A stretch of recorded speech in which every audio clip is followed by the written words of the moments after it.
الرحیم۔ یہاں آنے کے بعد دو چیزیں ذہن میں تھی بولنا بول کے خان صاحب جو ہے اور تین چیزوں کا اضافہ کر دیے۔ اب کیا ہوتا کہ کیا نہیں کہ دیکھیں گے۔ رمضان کا مہینہ 32 روزے مکمل ہو گئے، 30ویں رات بھی شروع ہو گئی۔ اب 31ویں رات کا کوئی آپشن نہیں ہے۔ کل کی رات لیلۃ الجائزہ ہے۔ لیلۃ الجائزہ کا مطلب انعام کی رات، اور پرسوں عید ہے۔ عید کا سیدھا سیدھا مطلب چاند رات کے بعد بہت سارے سرکش شیاطین بھی آزاد ہونے والے ہیں، اور بہت سارے انسان بھی اپنے آپ کو آزاد سمجھنے والے ہیں۔ حالانکہ رمضان کا یہ مہینہ مسلمانوں کو اپنی نگرانی، اپنی بندش، اپنی تربیت کے واسطے اللہ تعالیٰ نے دیا ہے۔ اس وقت سارے مسلمانوں کو دو چیزوں پر خاص طور پر توجہ دینے کی ضرورت ہے، اور آج ہم ان دو ہی چیزوں کے اوپر زیادہ بات کریں گے۔ خان صاحب جن باتوں کی طرف توجہ دلائیں انشاءاللہ وہ باتیں بھی اس میں شامل ہو جائے گی۔ سب سے پہلی چیز، مسلمانوں کو صرف دین پر چلنا ہے، یہ تو سب کو معلوم، اور دین میں ہی اللہ تعالیٰ نے ہم سب کی کامیابی رکھی ہے، یہ بھی سب کو معلوم۔ دین کے نام پر محنتیں، فکریں، کوششیں، مجاہدے ہوتے ہیں۔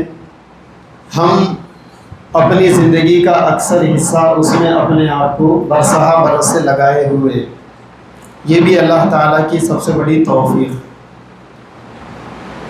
لیکن ایک بہت بنیادی سوال ہے، وہ یہ ہے کہ ہم کو دین پر عمل کرنا ہے، وہ طے ہے وہ، لیکن کون سے دین پر عمل کرنا ہے اس کو طے کرنے کی ضرورت ہے۔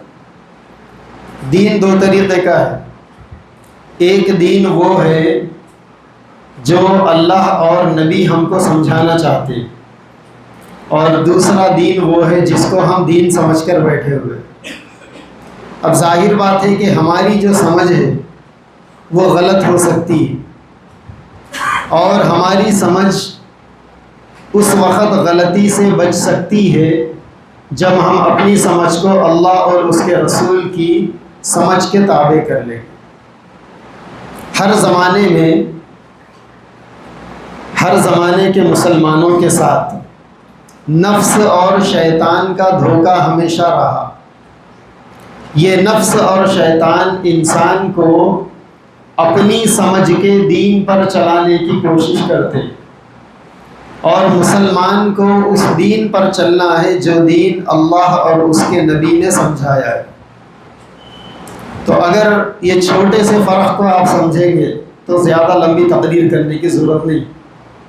بہت سی باتیں 24 گھنٹے کی زندگی میں ہمارے ساتھ ایسی پیش آتی ہے، ہم بہت ساری چیزوں کو دین سمجھتے ہیں مگر وہ دین نہیں ہوتی، یا پھر دین میں ملاوٹ ہوتی ہے، اور اللہ تعالیٰ کو دین میں ملاوٹ بھی ناپسند ہے۔ اللہ تعالیٰ کیسے دین کو چاہتے ہیں؟ وَمَا أُمِرُوا إِلَّا لِيَعْبُدُوا اللَّهَ مُخْلِصِينَ لَهُ الدِّينَ۔ اللہ تعالیٰ ایسے دین کو چاہتے ہیں جو صرف اللہ کے لیے خاص ہو، اس کے اندر ملاوٹ نہ ہو۔ اس وقت ہم مسلمانوں کا سب سے بڑا مسئلہ یہ ہے کہ ہم دین کے نام پر بہت ساری باتوں کو دین سمجھ کر بیٹھے ہوئے، اور جب بھی رمضان آتا ہے مسلمانوں کے لیے سب سے بڑا مہینہ رمضان، سب سے بڑا مہینہ رمضان۔ رمضان کے اندر بہت سارے اعمال مسلمانوں کے لیے رکھے گئے، تو سب سے زیادہ گڑبڑ بھی رمضان کے مہینے میں ہوتی۔ حضرت مولانا اشرف علی تھانوی رحمۃ اللہ علیہ نے، ان کے خطبات بہت مشہور ہے۔ ان کے خطبات میں ایک جلد ہے جس کے اندر خاص طور پر ایک بیان ہے، ان کا گھنٹوں بیان ہوا تھا۔ بیان کیا تھا؟ وہ اللہ تعالیٰ کی طرف سے الہامی باتیں تھیں۔ اللہ تعالیٰ نے ان کا سینہ کھول دیا تھا، ان کی زبان چل گئی تھی، اور ان کی زبان سے ایسی ایسی باتیں نکلی کہ جن باتوں پر اگر ہم عمل کر لیں تو صحیح دین پر عمل کرنا ہمارے لیے آسان ہو سکتا ہے۔ تو اس میں انہوں نے تفصیل کے ساتھ بتایا کہ 25 بیماریاں رمضان میں ایسی ہے جس کو مسلمان دین سمجھ کر کرتا ہے، حالانکہ اس کا دین سے کوئی تعلق نہیں۔ 25 بیماریاں انہوں نے گنائی۔ 25 چیزیں ایسی ہیں جسے ہم دین سمجھ کر کرتے ہیں مگر اس کا دین سے کوئی تعلق نہیں۔ مثال کے طور پر اس میں سے ایک چیز ہے، ہمارے پاس مسجدوں میں 26ویں کے دن تراویح ختم ہوتی ہے، قرآن 26ویں کے دن ختم ہوتا ہے، اور لوگوں نے اس کو دین بنا کر رکھا ہے۔ کسی مسجد میں اگر 26ویں سے پہلے امام صاحب تراویح ختم کر دیں تو وہ مسجد میدان جنگ بن جائے گی۔ تلواروں کا زمانہ تو ابھی ہے نہیں، اگر ہوتا تو تلواریں باہر آ جاتی، بلکہ نہ صرف یہ کہ باہر آتی، بہت ساروں کی گردنوں کو چھاٹ کے بھی رکھ دیتی، کیونکہ لوگوں نے اتنا اہتمام کے ساتھ 26ویں کو قرآن ختم کرنے کو ضروری سمجھ لیا۔ حالانکہ رمضان میں 2 چیزیں الگ الگ سنتیں، روزانہ 20 رکعت تراویح پڑھنا یہ الگ سنت ہے، چاند رات سے چاند رات تک۔ آج آخری تراویح ہو گئی، اب کل سے کوئی تراویح نہیں، اگلے سال زندگی میں اگر رمضان ملا تو پھر تراویح۔ اس سال اب تک جن لوگوں نے تراویح پڑھ لیا ہے اب ان کی تراویح ختم ہو گئی۔ جو لوگ اب تک تراویح نہیں پڑھے، سحر تک پڑھ سکتے ہیں، وہ لوگ تہجد تک ٹائم ہے پڑھ سکتے ہیں، وہ اگر پڑھ لیں گے تراویح تو بس یہ رمضان کا تراویح والا جو سب سے بڑا عمل ہے وہ ختم ہے۔ یہ الگ سنت ہے رمضان کی۔ اور رمضان میں پورے مہینے میں کم از کم 1 مرتبہ قرآن مجید پڑھنا یا سننا یہ الگ سنت ہے۔ تراویح کے اندر قرآن پڑھنا یا سننا، جو حافظ ہے وہ پڑھیں گے اور جو حافظ نہیں ہے وہ کسی حافظ کے پیچھے ٹھہر کر سنیں گے، وہ الگ سنت ہے۔ اب الگ سنت کا مطلب وہ سنت 6 دن میں بھی ختم ہو سکتی ہے، شبینہ پڑھتے ہیں لوگ، 10 دن میں بھی ختم ہو سکتی ہے، 15 دن میں بھی بہت سارے لوگ پڑھتے ہیں، 20 دن میں بھی ہو سکتا ہے، اور چاند رات سے چاند رات تک بھی ہو سکتا ہے۔ چاند رات کو شروع کیا تھا، چاند رات کو لا کر قرآن مکمل کیے، ایسا بھی ہو سکتا ہے۔ روزانہ اگر ایک پارہ پڑھ لیتے تو آج 30ویں تراویح تھی، آج قرآن مکمل ہو جاتا۔ یہ مستقل سنت ہے۔ لیکن ہم نے ہمارے علاقوں میں بہت سارے لوگوں نے تراویح میں قرآن مجید کے ختم کرنے کو 27ویں شب میں ضروری سمجھ لیا۔ لوگوں نے اس کو اگر دین سمجھ لیا تو یہ دین کے نام پر بے دینی ہے، دین کے نام پر بے دینی۔ ایسے ہی ایک اور ایک بات حضرت تھانوی رحمۃ اللہ علیہ نے لکھی ہے کہ تراویح جب ختم ہوتی ہے تو آپ اکثر غور کریں گے کہ اخیر میں من الجنتی والناس پڑھتے ہیں امام صاحب۔ جب قرآن ختم ہوتا ہے تو من الجنتی والناس پر قرآن ختم ہو گیا، شریعت کا مسئلہ یہ ہے کہ اب رکوع کرواؤ، لیکن امام صاحب کیا کرتے ہیں، پھر الف لام میم ذالک الکتاب لا ریب فیہ سے پڑھ کر ایک تقریباً چند آیتیں یا ایک آدھ رکوع پڑھ کر رکوع میں جاتے ہیں۔ تو یہ بھی بے دینی ہے۔ یہ حضرت تھانوی رحمۃ اللہ علیہ نے باضابطہ اس کی وضاحت کی، اس کو دین سمجھ کر کیا جاتا ہے۔ حالانکہ نماز میں قرآن مجید کی تلاوت کے جو آداب ہے اس کے خلاف ہے یہ بات کہ من الجنت والناس تک پڑھنے کے بعد دوبارہ آدمی پھر الف لام میم ذالک الکتاب سے شروع کرے۔ اب اس سے پہلے ہمارے منچریال میں حضرت مولانا ظہیر صاحب رحمۃ اللہ علیہ تھے، ہمارے اس علاقے کے بہت جید عالم دین تھے وہ، اور اللہ والے آدمی تھے۔ اب ہمارے پاس مصیبت یہ ہے کہ لوگ زندگی میں کسی کو اللہ والا سمجھنے تیار ہیں، مرنے کے بعد ہی اللہ والا سمجھیں گے لوگ۔ اپنے آپ کو اللہ والا بتانے کے لیے آدمی کو مرنا پڑے گا، اور مسلم معاشرہ ایسا سڑا ہوا معاشرہ بن گیا کہ یہاں پر اپنی قدر کرانے کے لیے آدمی کو مرنا پڑے گا۔ ایک پوسٹ آئی تھی واٹس ایپ کے اوپر، اس میں اچھا لکھا ہوا تھا کہ جیتے جی انسانوں کی قدر نہیں ہونے والی ہے، تم مر جاؤ، لوگ تم کو اپنے کاندھوں پہ اٹھا لیں گے، مرنے کے بعد لوگ کاندھوں پہ اٹھا دیں گے، کھانا دینا ثواب ہے بولیں گے۔ تو جن ہاتھوں سے لوگ دنیا میں دھکے دے کر گراتے ہیں، مرنے کے بعد انہی ہاتھوں سے کھانا دینا ثواب ہے سمجھتے ہیں۔ اب ایسے لوگوں کے لیے وہ ثواب ہے نہیں معلوم یا پھر عذاب ہے نہیں معلوم، یہ بھی طے کرنا ضروری ہے۔ تو دوسرا جو میں بیان کرنے والا ہوں، دوسری بات وہ اسی ٹاپک سے ریلیٹڈ ہے، انشاءاللہ تفصیل سے اس پر بات ہوگی۔ تو ایسا حضرت تھانوی رحمۃ اللہ علیہ نے تقریباً 25 چیزوں کو انہوں نے گنایا، اور اس کا نام انہوں نے، اس تقریر کا نام رکھا بدعات رمضان، رمضان کی بدعاتیں۔ رمضان اتنا بابرکت مہینہ ہے اور اس کے اندر یہ بدعاتیں چل پڑی، لوگ دین سمجھ کر عمل کر رہے ہیں۔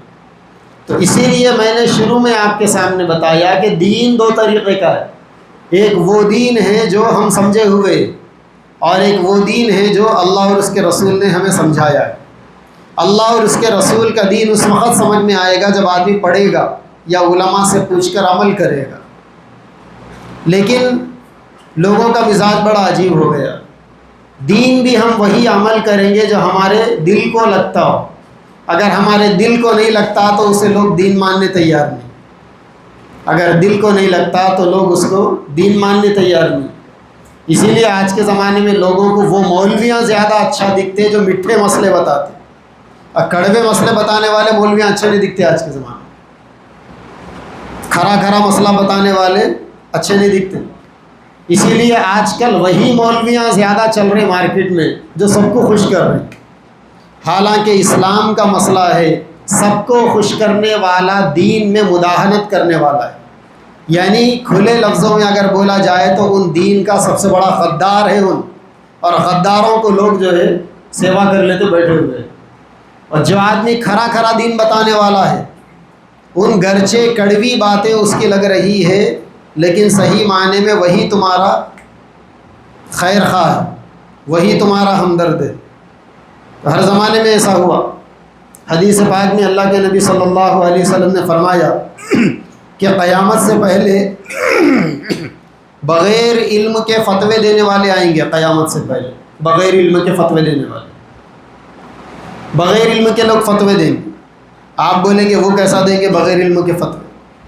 اب دیکھو ہر جگہ مفتیاں ہی مفتیاں ہیں، سب لاک ڈاؤن آیا تھا سب گھروں میں بند ہو گئے تھے، اس سے پہلے مفتیاں کم تھے مارکیٹ میں، جیسا ہی لاک ڈاؤن ختم ہو گیا اب سب کے نام کے ساتھ مفتی آ گیا، مفت کے مفتیاں ہیں، سب پھکٹ کے ڈگریاں ہیں۔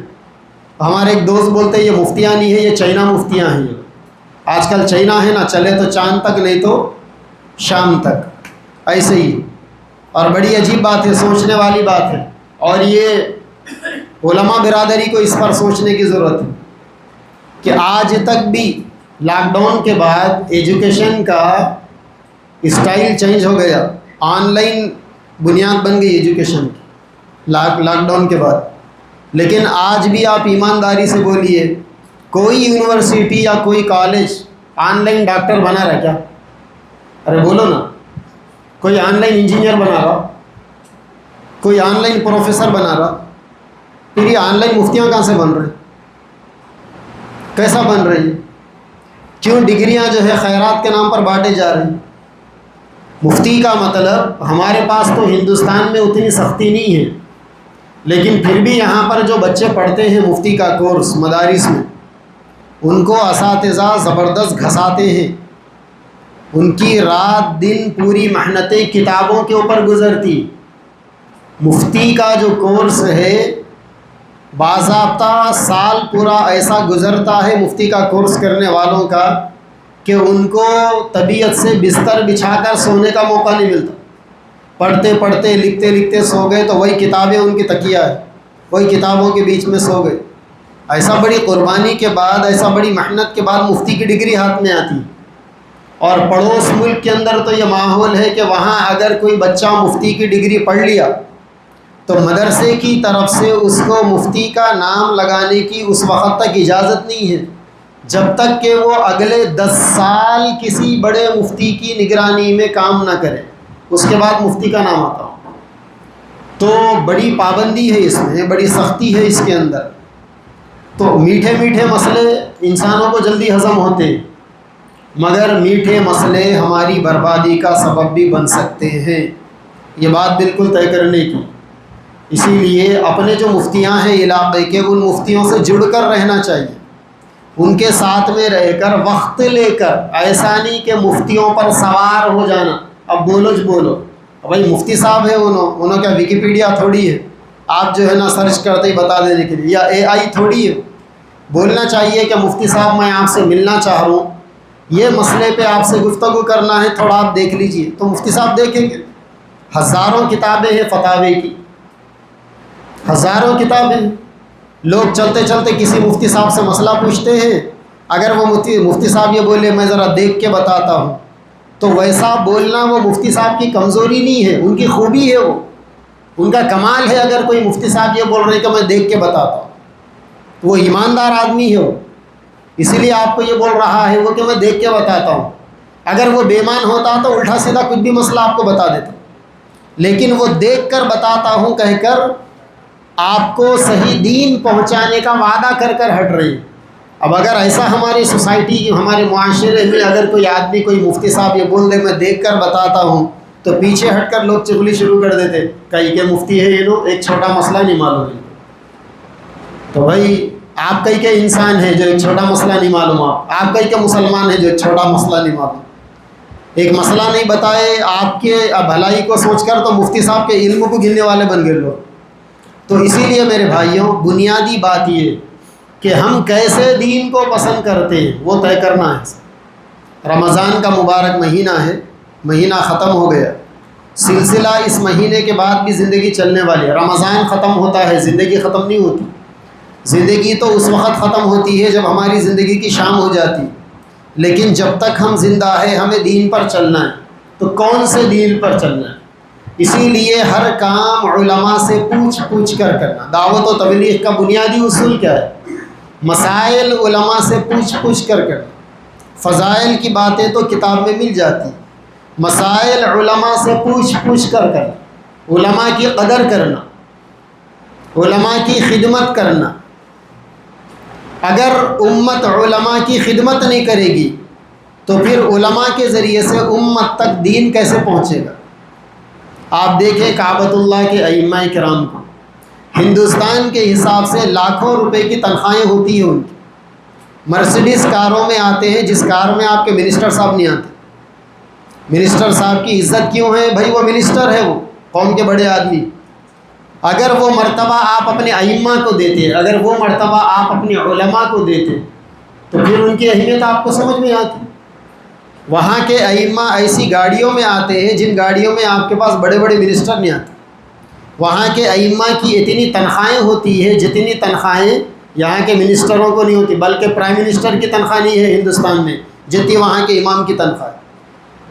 سعودی عرب کے کنگ تھے، کنگ فہد، ان کے زمانے میں جب مکہ مکرمہ کی تعمیر مکمل ہوئی کعبۃ اللہ کی، اور مدینہ شریف میں مسجد نبوی کی تعمیر ہوئی، تو انہوں نے اعلان کرا دیا تھا کہ مکہ اور مدینہ کے اماموں کی تنخواہ پوری دنیا میں تنخواہ لینے والوں میں سب سے زیادہ ہونا چاہیے۔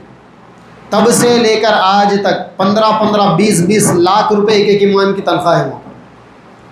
اسی لیے اللہ تعالیٰ نے حکومت بھی دی، علماء کی قدر ہو رہی، ائمہ کرام کی قدر ہو رہی، قرآن کی قدر ہو رہی، دین کی صحیح قیمت لگائی جا رہی ہے۔ تو اس وجہ سے اللہ تعالیٰ نے حکومتوں کو بھی نوازا۔ ابھی خان صاحب بول رہے تھے نا کہ بہت سارے لوگ مدارس کو دینے سے کیا ہوتا سوال کر رہی۔ اب بھائی کیا ہوتا کیا نہیں ہوتا، میں تو بولتا ہوں خان صاحب سب کو جواب دیتے بیٹھنے کی ضرورت بھی نہیں۔ جس کو سمجھ میں آ رہا دینے دو، پیسہ ان کا ہے، جس کو نہیں سمجھ میں آ رہا مت دینے دو، پیسہ ان کا ہے۔ جو دے رہا ہے انشاءاللہ وہ فائدہ دیکھ لے گا اس سے، جو نہیں دے رہے ان کا پیسہ ان کو مبارک۔ قارون کا پیسہ کیا کام آیا کیا اس کو؟ یا نمرود کی جنت اس کے کام آئی تھی کیا؟ انشاءاللہ ان کا پیسہ بھی ان کے کام نہیں آئے گا۔ اور جو انسان میرا پیسہ میرا پیسہ میرا پیسہ کر رہا نا، وہ زندگی میں دیکھ لیں گے، وہ بے برکتی انسان زندگی میں دیکھ لے گا۔ ابھی کل ایک علاقے کے اندر پروگرام تھا میرا، اس علاقے میں ایک بہت کروڑ پتی صاحب تھے۔ میرے بچپنے میں اکثر ہمارے حضرت کے ساتھ اس علاقے میں جاتا تھا۔ پورے علاقے میں سب سے بڑا گھر تھا ان کا، دیوڑی کے ٹائپ میں، کوٹھی کے ٹائپ میں عالیشان گھر تھا۔ لیکن ان کی زندگی میں، کل بھی بتا رہے تھے وہاں کے ساتھی، جب میں ان کے بارے میں پوچھا تو ساتھی بولنے لگے کہ ان کی زندگی میں انہوں نے بڑی تیزی سے دولت بھی دیکھی اور اتنی ہی تیزی سے غربت بھی انہوں نے دیکھی۔ دیوڑی جو بنی تھی وہ دیوڑی ان کے آنکھوں کے سامنے بک گئی، روڈ پہ آ گئے، اور جہاں سے چلے تھے وہیں پر آ کر پہنچے اور وہیں سے قبر کے گڑھے میں گئے۔ تو ساتھیوں نے بتایا کہ مدارس کو چندے مانگنے والوں کو گری ہوئی نظروں سے دیکھتے تھے۔ تو بھائی جب تم کسی کو گری ہوئی نظر سے دیکھتے ہو تو نظر تمہارے پاس ہی ہے دیکھنے کی، اللہ کے پاس نہیں ہے نظر۔ تو اس سے بھی پوچھو کہ وہ کون سی نظر سے دیکھتا ہے، فرشتوں سے بھی پوچھو کہ تم کون سی نظر سے دیکھتے ہو ہمیں، یہ بھی تو پوچھے آدمی۔ بھائی اگر اللہ نے مجھے آنکھیں دے دی، میں دنیا والوں کو گری ہوئی نظر سے اگر دیکھ رہا ہوں تو مجھے کبھی کبھی اپنے آپ سے سوال کرنا چاہیے کہ فرشتے مجھے کون سی نظر سے دیکھ رہے ہیں، اللہ تعالیٰ مجھے کون سی نظر سے دیکھ رہے ہیں۔ نظر ادھر بھی تو ہے نا، اور ادھر کی نظر بڑی گاڑی، دنیا والے جن چیزوں کو نہیں دیکھتے ادھر کی نظر ان چیزوں کو بھی دیکھ لیتی ہے۔ تو علماء کا احترام ہونا چاہیے، علماء کی قدر ہونی چاہیے، ائمہ کرام کا احترام ہونا چاہیے۔ آج لوگ یہ سوال کرتے ہیں کہ ہمارے علاقے میں عالم صاحب ہے لیکن ہم مسئلہ دوسرے علماء سے پوچھتے ہیں۔ لوگ یہ کہتے ہیں کہ ہمارے علاقے میں مفتی صاحب ہے لیکن ہم مسئلہ دوسرے گاؤں کے مفتی صاحب سے پوچھ رہے ہیں۔ تو بھائی یہ نوبت کیوں آئی؟ یہ نوبت کیوں آئی کہ آپ دوسرے علاقے کے مفتی صاحب سے، دوسرے علاقے کے عالم صاحب سے مسئلہ پوچھیں؟ اس کا ذمہ دار کون ہے؟ اس کا ذمہ دار کون ہے؟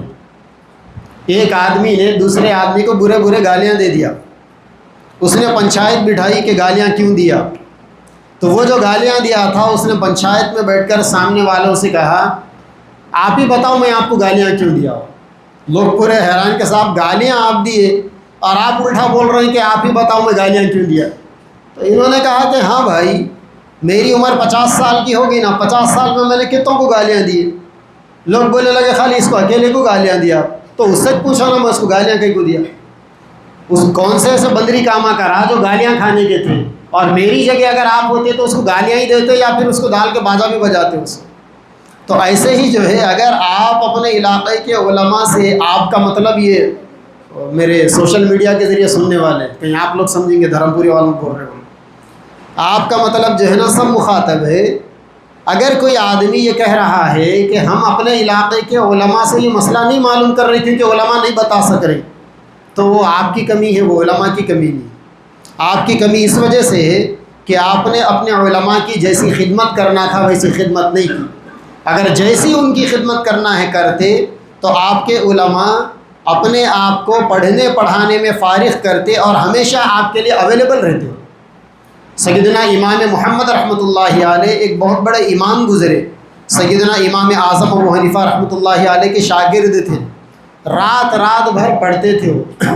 لوگ ان سے آ کر یہ کہتے تھے کہ حضرت آپ پوری رات پڑھ رہے سوتے نہیں آپ؟ تو امام محمد رحمۃ اللہ علیہ کہتے تھے کہ بھائی پوری دنیا سو رہی ہے اس خیال کے ساتھ کہ اگر رات میں 2 بجے بھی کوئی مسئلہ پوچھنا ہوگا تو محمد سے جا کر پوچھیں گے، اگر میں سو گیا تو پھر دنیا والوں کا کیا ہوگا؟ اسی لیے ذمہ داری کا احساس ایسا تھا کہ وہ راتوں میں بھی پڑھتے تھے۔ تو ظاہر بات ہے کہ اس زمانے کی قوم ان کی خدمت بھی ویسا کرتی تھی، لوگ ان کی دیکھ بھال بھی ویسا کرتی تھی، ان کے پورے خرچے اٹھاتے تھے۔ پچھلے زمانے کے جو بڑے بڑے علماء کرام گزرے ان کے حالات کے اندر لکھا ہوا ہے کہ ان میں جو عالم جتنا زیادہ مارکیٹ میں لوگوں کے لیے اویلیبل رہتا تھا، جتنا زیادہ لوگوں کو مسائل بتانے دستیاب رہتے تھے، ان کے گھر کا روزانہ کا اتنا ہی خرچ ہوتا تھا۔ شاید آج بھی ہمارے معاشرے کے لکھ پتی لوگوں کے مہینے کا خرچہ اتنا نہیں ہوگا جتنا کہ ان کے گھر کا روزانہ کا خرچہ ہوتا۔ بھائی اب یہاں پر ماشاءاللہ دھرم پوری کا کریم ہے، آپ مجھے بتائیے کہ آپ کے گھروں میں کس کے گھر میں ایک مہینے میں 8 کلو بکرے کا گوشت پکتا؟ 8 کلو بکرے کا گوشت کا مطلب سیدھا ایک پوٹلا ہے، تو ایک مہینے میں کس کے گھر میں اتنا گوشت کھاتے؟ لیکن بعض علماء ایسے بھی گزرے جن کے گھر میں روزانہ 8 کلو بکرے کا گوشت پکتا تھا اور وہ 24 گھنٹے لوگوں کے لیے اویلیبل رہتے تھے۔ وجہ یہ ہے کہ علاقے کے لوگ ان کے لیے دستیاب رہتے تھے، لوگ ان کی ایسی خدمت کرتے تھے کہ لوگوں نے ان سے کہہ دیا تھا کہ آپ کمانے کے جھمیلے چھوڑو، آپ کا پورا شاہی خرچہ ہم برداشت کر لیں گے، بس آپ علم میں لگے رہو اور علم کے ذریعے سے ہماری خدمت کرتے رہو۔ امام مالک رحمۃ اللہ علیہ چاروں اماموں میں بڑے مرتبے کے امام سمجھے جاتے ہیں۔ امام مالک رحمۃ اللہ علیہ ان کے بارے میں ہے کہ روزانہ ایک نیا جوڑا کپڑا پہنتے تھے۔ وہ ایک ہی آدمی تھا جو ان کو سال کے 365 دنوں کے 365 جوڑے ان کی خدمت میں بھیجتا تھا، اور روزانہ ایک جوڑا پہنتے، دوسرے دن صبح میں وہ جوڑا اتار کے صدقہ کر دیتے، اس دن پھر نیا جوڑا پہنتے۔ تو آج کل ہماری مسجدوں میں تراویح پڑھانے والے امام کو ایک جوڑا 2 جوڑے دے دیے بہت ہو گیا، پورے محلے والے مل کر امام صاحب کو 2 جوڑے دے دیے تو بہت ہو گیا، لوگ اس کو بھی زیادہ سمجھ رہے۔ اور بعض تو ماشاءاللہ ایسے خوش نصیب ہے کمیٹیاں والے، پورے تلنگانہ کے حالات ہے، ائمہ کرام سے دوستی ہے، پوچھتے رہتا ہوں، بعض تو ایسے خوش نصیب ہے حافظ صاحب کمیٹیاں والے، امام صاحب کو 1500 روپے دے رہے کہتے جوڑا بنا لو، انہوں کرتا پاجامہ سلا لینے گئے تو 1500 روپے میں سلائی نہیں ہو رہی، اور امام صاحب کو 1500 روپے میں امام صاحب کپڑے بنا لو، باضابطہ اعلان کر کے دے رہے ہیں ہم امام صاحب کو اتنا ہدیہ دے رہے ہیں، 1500 روپے کپڑوں کے دے رہے ہیں، اور پوری مسجد خوش ہو رہی، 1500 روپے کپڑوں کے دے رہے، 1500 روپے ارے 1500 ہے بھائی، وہ کیا 15,000 روپے ہے، وہ 9 لاکھ کا جوڑا تو ان کو پہنائشنا آپ لوگ ٹیکس کے پیسے دے دے کے چائے والے چچا کو 9 لاکھ کا جوڑا پہنا دیے ان کو، اور یا امام کو 1500 روپے کا جوڑا۔ ایک بڑے مولانا ہے ہماری ریاست کے، وہ بتا رہے تھے ان کے علاقے کے اندر ایک بڑی مسجد ہے، امام صاحب تراویح پڑھائے تو کمیٹی کے جو صدر صاحب ہیں ان کی کپڑوں کی دکان ہے، تو کمیٹی والوں نے کہا صدر صاحب سے کہ امام صاحب کو جو کپڑے بناتے تو آپ کی دکان میں جو بھی کپڑے ہیں امام صاحب کو دے دو، کمیٹی سے ہم پیسے جو ہے لکھا دیں گے۔ تو ٹھیک ہے بول کے صدر صاحب بول دیا آپ میری دکان پہ آ جاؤ، وہاں کپڑے پسند کرو۔ تو یہ امام صاحب جو ہے ان کی دکان کو گئے، جا کر اب 2-4 قسم کے کپڑے سامنے ڈالے ہوئے، تو ان میں سے ایک کپڑا امام صاحب کو پسند آیا، تو یہ کمیٹی کا صدر بیوقوف الو کا پٹھا یہ بول رہا تمہاری اوقات ہے امام صاحب یہ اتنے مہنگے کپڑے پہننے کے؟ بتائیے کیا جہالت ہے یہ کس قسم کی ذہنیت کے لوگ ہیں؟ یہ کیا مقام ہے، کیا مرتبہ ہے ایسے بیوقوفوں کا؟ آسمانوں کی بادشاہ امام سے یہ کہنے لگا کہ تمہاری اوقات ہے اتنے قیمتی کپڑے پہنے، 400 روپے میٹر والا کپڑا تھا۔ تو وہ جو مولانا صاحب مجھے بتا رہے تھے، میں نے ان سے کہا کہ وہ صدر کی قسمت اچھی ہے جو ویسے امام صاحب ملے، اگر غلطی سے اس صدر کا اس امام سے سابقہ پڑ جاتا تو اس کے چرس کے جوتے اس کے سر پہ برساتے تھے اسی موقع پر، اور اس کی اوقات یاد دلاتے تھے کہ تو آیا اماموں سے اوقات کی بات کرنے، تجھے اور تیرے خاندان کو کھڑے جگہ 10 مرتبہ ہر راج کر سکتا ہوں، یہ بولتے تھے اس۔ تو بھائی امام ہے، دامن پکڑ کے جنت پہ جانا ہے تو امام کا دامن بھاری ہونا چاہیے نا، مہنگا ہونا چاہیے، پکڑ کے کھینچتے ہی پھٹنے والی چندی تھوڑی ہونی چاہیے۔ تو اماموں کا احترام ہونا چاہیے، علماء کا احترام ہونا چاہیے، تب جا کر آدمی کو عزت ملے گی آسمانوں سے۔ اللہ کے نبی نے کیا فرمایا قرآن کے بارے میں؟ اللہ تعالیٰ اسی قرآن سے لوگوں کو عزت دیتے اور اسی قرآن سے بعض لوگ نیچے گرتے۔ تو جو آدمی قرآن کو رسپیکٹ دے گا، قرآن کے علم والوں کو رسپیکٹ دے گا، اسے عزت ملے گی آسمانوں سے، اور جسے یہ نہیں ملا اسے وہ نہیں ملے گا۔ طے شدہ بات نہیں ہے تو آزما کے دیکھ لو، آپ کے اپنے علاقے میں دیکھ لو، آپ جتنے لوگ علماء کی خدمت کرتے آئے ہیں، مدارس کی خدمت کرتے آئے ہیں، اللہ تعالیٰ ان کو خالی نہیں رکھے، ان کی نسلوں کو نواز رہے اللہ تعالیٰ۔ آپ کا علاقہ تو ماشاءاللہ مدارس کی خدمت کرنے میں ایک زمانے سے مشہور ہے۔ ابھی خان صاحب سنا رہے تھے سرور مل صاحب کے بارے میں، کب کی بات ہے وہ 40-50 سال پرانی بات ہے۔ اس زمانے میں حضرت ہمارے علاقے میں آئے تھے، اصل مہاراشٹر کے رہنے والے ہیں حضرت ہنگولی کے، اس زمانے میں یہاں پر آئے تھے، لوگوں نے ان کا احترام کیا۔ تو جن لوگوں نے اس زمانے میں ان کا احترام کیا، آج وہ تو قبر میں پیون بنے ہوئے ہیں زمین کی، لیکن ان کی نسلوں کو دیکھ لو اللہ تعالیٰ کیسے نوازے۔ تو اہل قرآن کا، جن کے سینوں میں قرآن ہے، جو علماء ہے، جو دین کا علم دینے والے ہیں، ان کا احترام، ان کا قدر، ان کی قدر لوگوں کے مرتبے کو بڑھاتی۔ اور آپ کے اپنے علاقے کے اندر اس وقت چونکہ یہ اپنا گھرانہ ہے نا، تو یہ یوں سمجھے آپ کے اپنے گھر کی باتیں چل رہی، تو آپ کے اپنے علاقے میں بھی اس وقت کچھ مسئلہ چل رہا، تو تراویح شبینے کو لے کے چھوٹا چھوٹا مسئلہ چل، تو دونوں طرف کے ساتھیوں سے میری بات ہوئی، تو میں نے دونوں طرف کے ساتھیوں کے سامنے یہ مشورہ رکھنا مناسب سمجھا کہ ماشاءاللہ باشعور علاقہ ہے ہمارا، اور یہ بالکل معمولی مسئلہ ہے، تو یہ معمولی مسئلہ دلوں میں دراڑ بننے کا ذریعہ نہیں بننا چاہیے، وہ چھوٹا مسئلہ ہی۔ مسئلہ کیا ہے؟ مسئلہ یہ ہے، بعض ساتھیوں کو یہ شکایت ہے کہ شبینہ یا پھر خواتین کی تراویح پڑھانے والوں کو جو 30-30 ہزار روپے دیے جا رہے ہیں، تو ظاہر بات ہے کہ شبینہ پہلے ہو جاتا، 26ویں بہت بعد میں آتی، تراویح عورتوں کی بہت پہلے ہو جاتی، تو جو ساتھی تعاون کرنے والے ہیں ان کی طرف سے یہ جب یہ مسجد والے جاتے ہیں تعاون لینے، امام صاحب کا ہدیہ یا رمضان کا ہدیہ بول کر، تو ان ساتھیوں کی طرف سے یہ بات آتی ہے کہ ارے وہ اس وقت دے دیے تھے نا شبینے کے واسطے خواتین کی تراویح کے لیے، تو اس وقت زیادہ دیے تو اب کم ہو رہا۔ حالانکہ ایسا نہیں ہے کہ ان کو کم ان کو زیادہ دے رہے، آپ لوگ سب کو ماشاءاللہ ایک فگر دیتے ہیں، تراویح پڑھانے والوں کو بھی دے رہے ہیں آپ، خواتین میں تراویح پڑھانے والوں کو بھی وہی فگر دے رہے ہیں، اور ائمہ کو بھی وہی فگر دے رہے ہیں۔ اور بعض ساتھیوں کو یہ اعتراض ہے کہ بھائی 10 دن پڑھانے والوں کو وہی دے رہے ہیں، یہاں سال بھر ہمارے امام صاحب پڑھاتے اور رمضان میں جو ہے پورا مہینہ پڑھاتے تو ان کو بھی وہی دے رہے ہیں، تو دونوں کو تو ایک لاٹھی سے نہیں ہانکنا چاہیے نا، ایسا کچھ ساتھیوں کا خیال ہے۔ تو ہم آپ سے ریکویسٹ کریں گے 10 دن پڑھانے والوں کو اگر 30 دے رہے تو یہ لوگوں کو آئندہ سے 60 دیجیے، آپ 50 دیجیے، آپ کیا ہے، اللہ تعالیٰ نے بہت دیا ہے، ذرا سا ہاتھ کھولیے آپ، انشاءاللہ اللہ تعالیٰ نوازیں آپ لوگ، اور یہ جو چھوٹا سا مسئلہ ہے وہ مسئلہ ختم ہو جائے گا۔ بقیہ یہ بات کہ شبینہ جائز نہیں ہے، ایسی بات نہیں ہے، شبینہ مطلق ناجائز ہے، ایسی بات نہیں، شبینہ بالکل جائز ہے، اجازت ہے اس کی۔ کون سا شبینہ ناجائز ہو سکتا ہے؟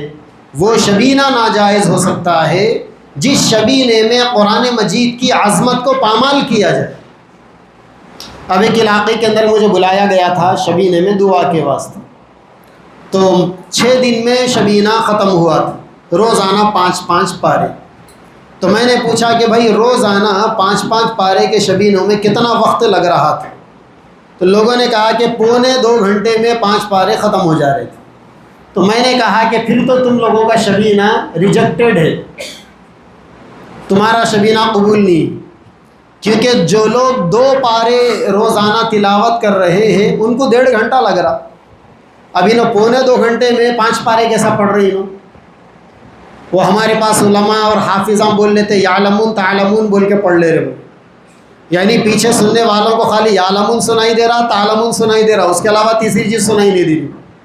ابھی حال میں لکھنؤ کے کسی مسجد کا ویڈیو وائرل ہوا، عالی شان مسجد ویڈیو میں لگ رہا تھا، اور پوری مسجد کے اوپر لائٹنگ رمضان کی خوشی میں، اور 1-1.5-2 منٹ 2.5 منٹ کا ویڈیو وائرل ہوا، امام صاحب کیا پڑھ رہے ہیں، میں بھی حافظ قرآن ہوں، مجھے تو سمجھ میں نہیں آنا کیا پڑھ رہے تھے، اور ایک صاحب جو ہے وہی ویڈیو ہمارے علماء کے گروپ میں ڈال کر بولنے لگے بھائی قرآن مجید میں کون سی آیت ہے جس میں 21 مرتبہ قلوب کا لفظ ہے؟ تو دوسرے نے کہا کہ بھائی قرآن میں تو ایسی کوئی آیت نہیں ہے جس میں 21 مرتبہ قلوب کا لفظ ہے۔ تو وہ کہنے لگے کہ انہوں نے 2.5 منٹ کی قرات میں 21 مرتبہ قلوب کو ریپیٹ کیا، تو کیا پڑھا نہیں معلوم، انہوں نے پڑھے نہیں بولتے اس کو پڑھے ہونا بولتے ہیں، اس ایک تو پڑھنا ہے اور ایک پڑھے رہنا ہے بس۔ تو یہ اگر قرآن ایسا پڑھا جائے گا تو ظاہر بات ہے قرآن بھی لعنت کرے گا۔ اللہ کے نبی صلی اللہ علیہ وسلم نے فرمایا رب قاری القرآن والقرآن یلعنہ، بہت سارے قرآن پڑھنے والے ایسے ہوتے ہیں کہ قرآن ان کے اوپر لعنت کرتا ہے، قرآن بد دعا کرتا ہے۔ تو اگر کسی شبینے میں قرآن مجید کی تلاوت ایسی ہو رہی ہے تو ظاہر بات ہے کہ پڑھنے والے پڑھانے والے سب گنہگار، لیکن اگر شبینے میں قرآن مجید ترتیل سے پڑھا جا رہا ہے، اطمینان سے پڑھا جا رہا ہے، تو پھر تو کوئی قباحت نہیں ہے شبینے میں۔ مگر وہی بات ہے کہ جو لوگ 10 دن میں شبینہ ختم کریں گے، اگلے 20 دن کی تراویح ان کے لیے معاف نہیں ہے، پڑھنا ضروری ہے، بھلے ہی آپ علم طرح سے پڑھو، بھلے ہی آپ جماعت کے ساتھ مت پڑھو، گھر میں پڑھ لو، دکان میں پڑھ لو، کہیں اور پڑھ لو، لیکن پڑھنا ضروری ہے۔ ایسا نہیں کہ شبینہ پڑھ کر اب ہم نے اپنی تراویح کو معاف کرا لیا، اس کی بالکل اجازت نہیں۔ سہولت کے لیے علماء نے شبینے کی بھی اجازت دی ہے، بشرطے کہ شبینے کے شرائط کو پورا کیا جائے۔ تلاوت کے جو آداب ہیں قرآن مجید کے، ان آداب کی مکمل رعایت کی جائے۔ تو ہمارے پاس جو مسئلہ اٹھا تھا، میں سمجھتا ہوں کہ تراویح کے مسئلے میں جو غلط فہمیاں تھیں، میں نے اس کی وضاحت کر دی۔ یہ دو چیزیں ہیں، ان دو چیزوں پر آئندہ تھوڑا سا ہم لوگوں کو آپس میں انڈرسٹینڈنگ کر لینی چاہیے، اور پھر اس کے بعد آگے جو ہے نا کوئی بڑا مسئلہ نہیں۔ اصل بات تو میں یہ بتا رہا تھا کہ ہم کون سے دین پر چلنا چاہتے ہیں، تو ہمیں اللہ اور اس کے نبی کا وہ کھرا کھرا دین ہمیں چلنے کے لیے چننا چاہیے، جو دین بالکل بے لوث۔ اللہ تعالیٰ نے دین کو مکمل کر دیا۔ دیکھو ہندوستان میں اس وقت بعض علماء وہ بھی ہے جو آپ کے لیے سود کو حلال بولتے ہیں، انہوں نے سود کو جائز ہونے کا فتویٰ دیا۔ ہندوستان کی بات بول رہا ہوں، اور آج کے ہندوستان کی بات بتا رہا ہوں میں۔ آپ یہ نہیں بول سکتے کہ بھائی یہ علماء سود کو ناجائز بول رہے ہیں، وہ علماء سود کو جائز بول رہے ہیں۔ تو بھائی جو عالم جو مسئلہ بتاتا ہے اس کی رسپانسبلٹی ہوتی ہے، جو عالم جو مسئلہ بتاتا ہے اس کی رسپانسبلٹی ہوتی ہے۔ اسی لیے مسئلہ بتانا کوئی مذاق نہیں ہے، کوئی کھیل نہیں۔ اسی لیے علماء نے حدیث کی کتابوں میں بھی ہے، کتابوں میں تشریحات ہے کہ مسئلہ اگر کسی عالم کے ذہن میں تازہ نہ ہو تو وہ یہ بول دے سامنے والوں سے کہ میں کتاب دیکھ کر مسئلہ بتاؤں، کیونکہ دین جو ہے وہ پورا کتابوں میں موجود ہے۔ سچا دین کتابوں میں۔ ہو سکتا ہے کہ میرے دماغ میں دھندلا سا دین ہو، ایسا ہو سکتا ہے۔ علماء پڑھتے ہیں تو بعض دفعہ ایک چیز 20 سال پہلے پڑھے تھے تو کب تک یاد رکھیں گا؟ آج کل لوگوں کو سحری میں کیا کھائے تھے وہ یاد نہیں۔ اب ہم میں سے اکثر لوگ اپنے آپ سے سوال کر لو، میں نہیں پوچھوں گا آپ سے آج سحری میں کیا کھائے تھے، اپنے آپ سے سوال کر لو۔ اگر آپ کو جواب مل گیا کیا کھائے تھے تو ماشاءاللہ السلام علیکم، آپ کا دماغ اچھا کام کر رہا۔ اور اگر جواب مل گیا صحیح تو کل سحری میں کیا کھائے تھے سوال کر لو اپنے آپ سے، شاید جواب 50% نہیں ملیں گا۔ پرسوں سحری میں کیا کھائے تھے 100% جواب نہیں ملے گا۔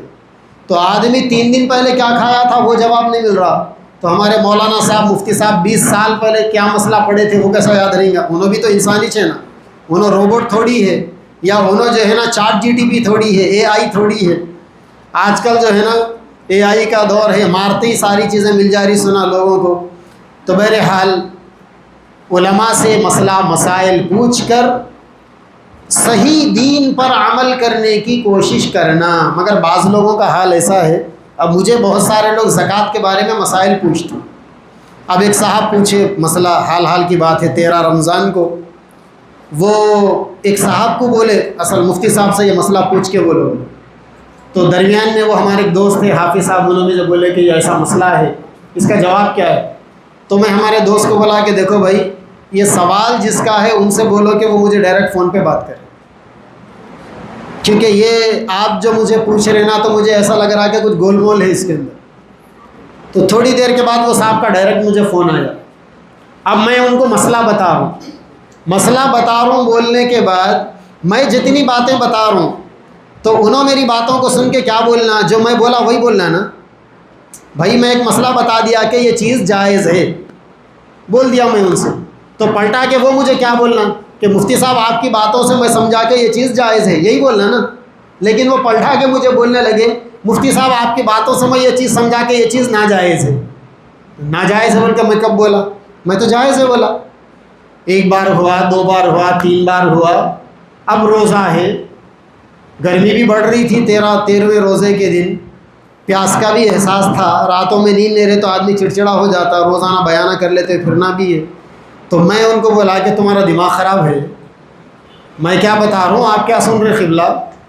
اسی لیے وہ بیچ کے حافظ صاحب کو بولا تھا میں کہ آپ بیچ میں مت آؤ مسئلہ پوچھنے، وہ بندے کو ڈائریکٹ میرے سے بات بولو۔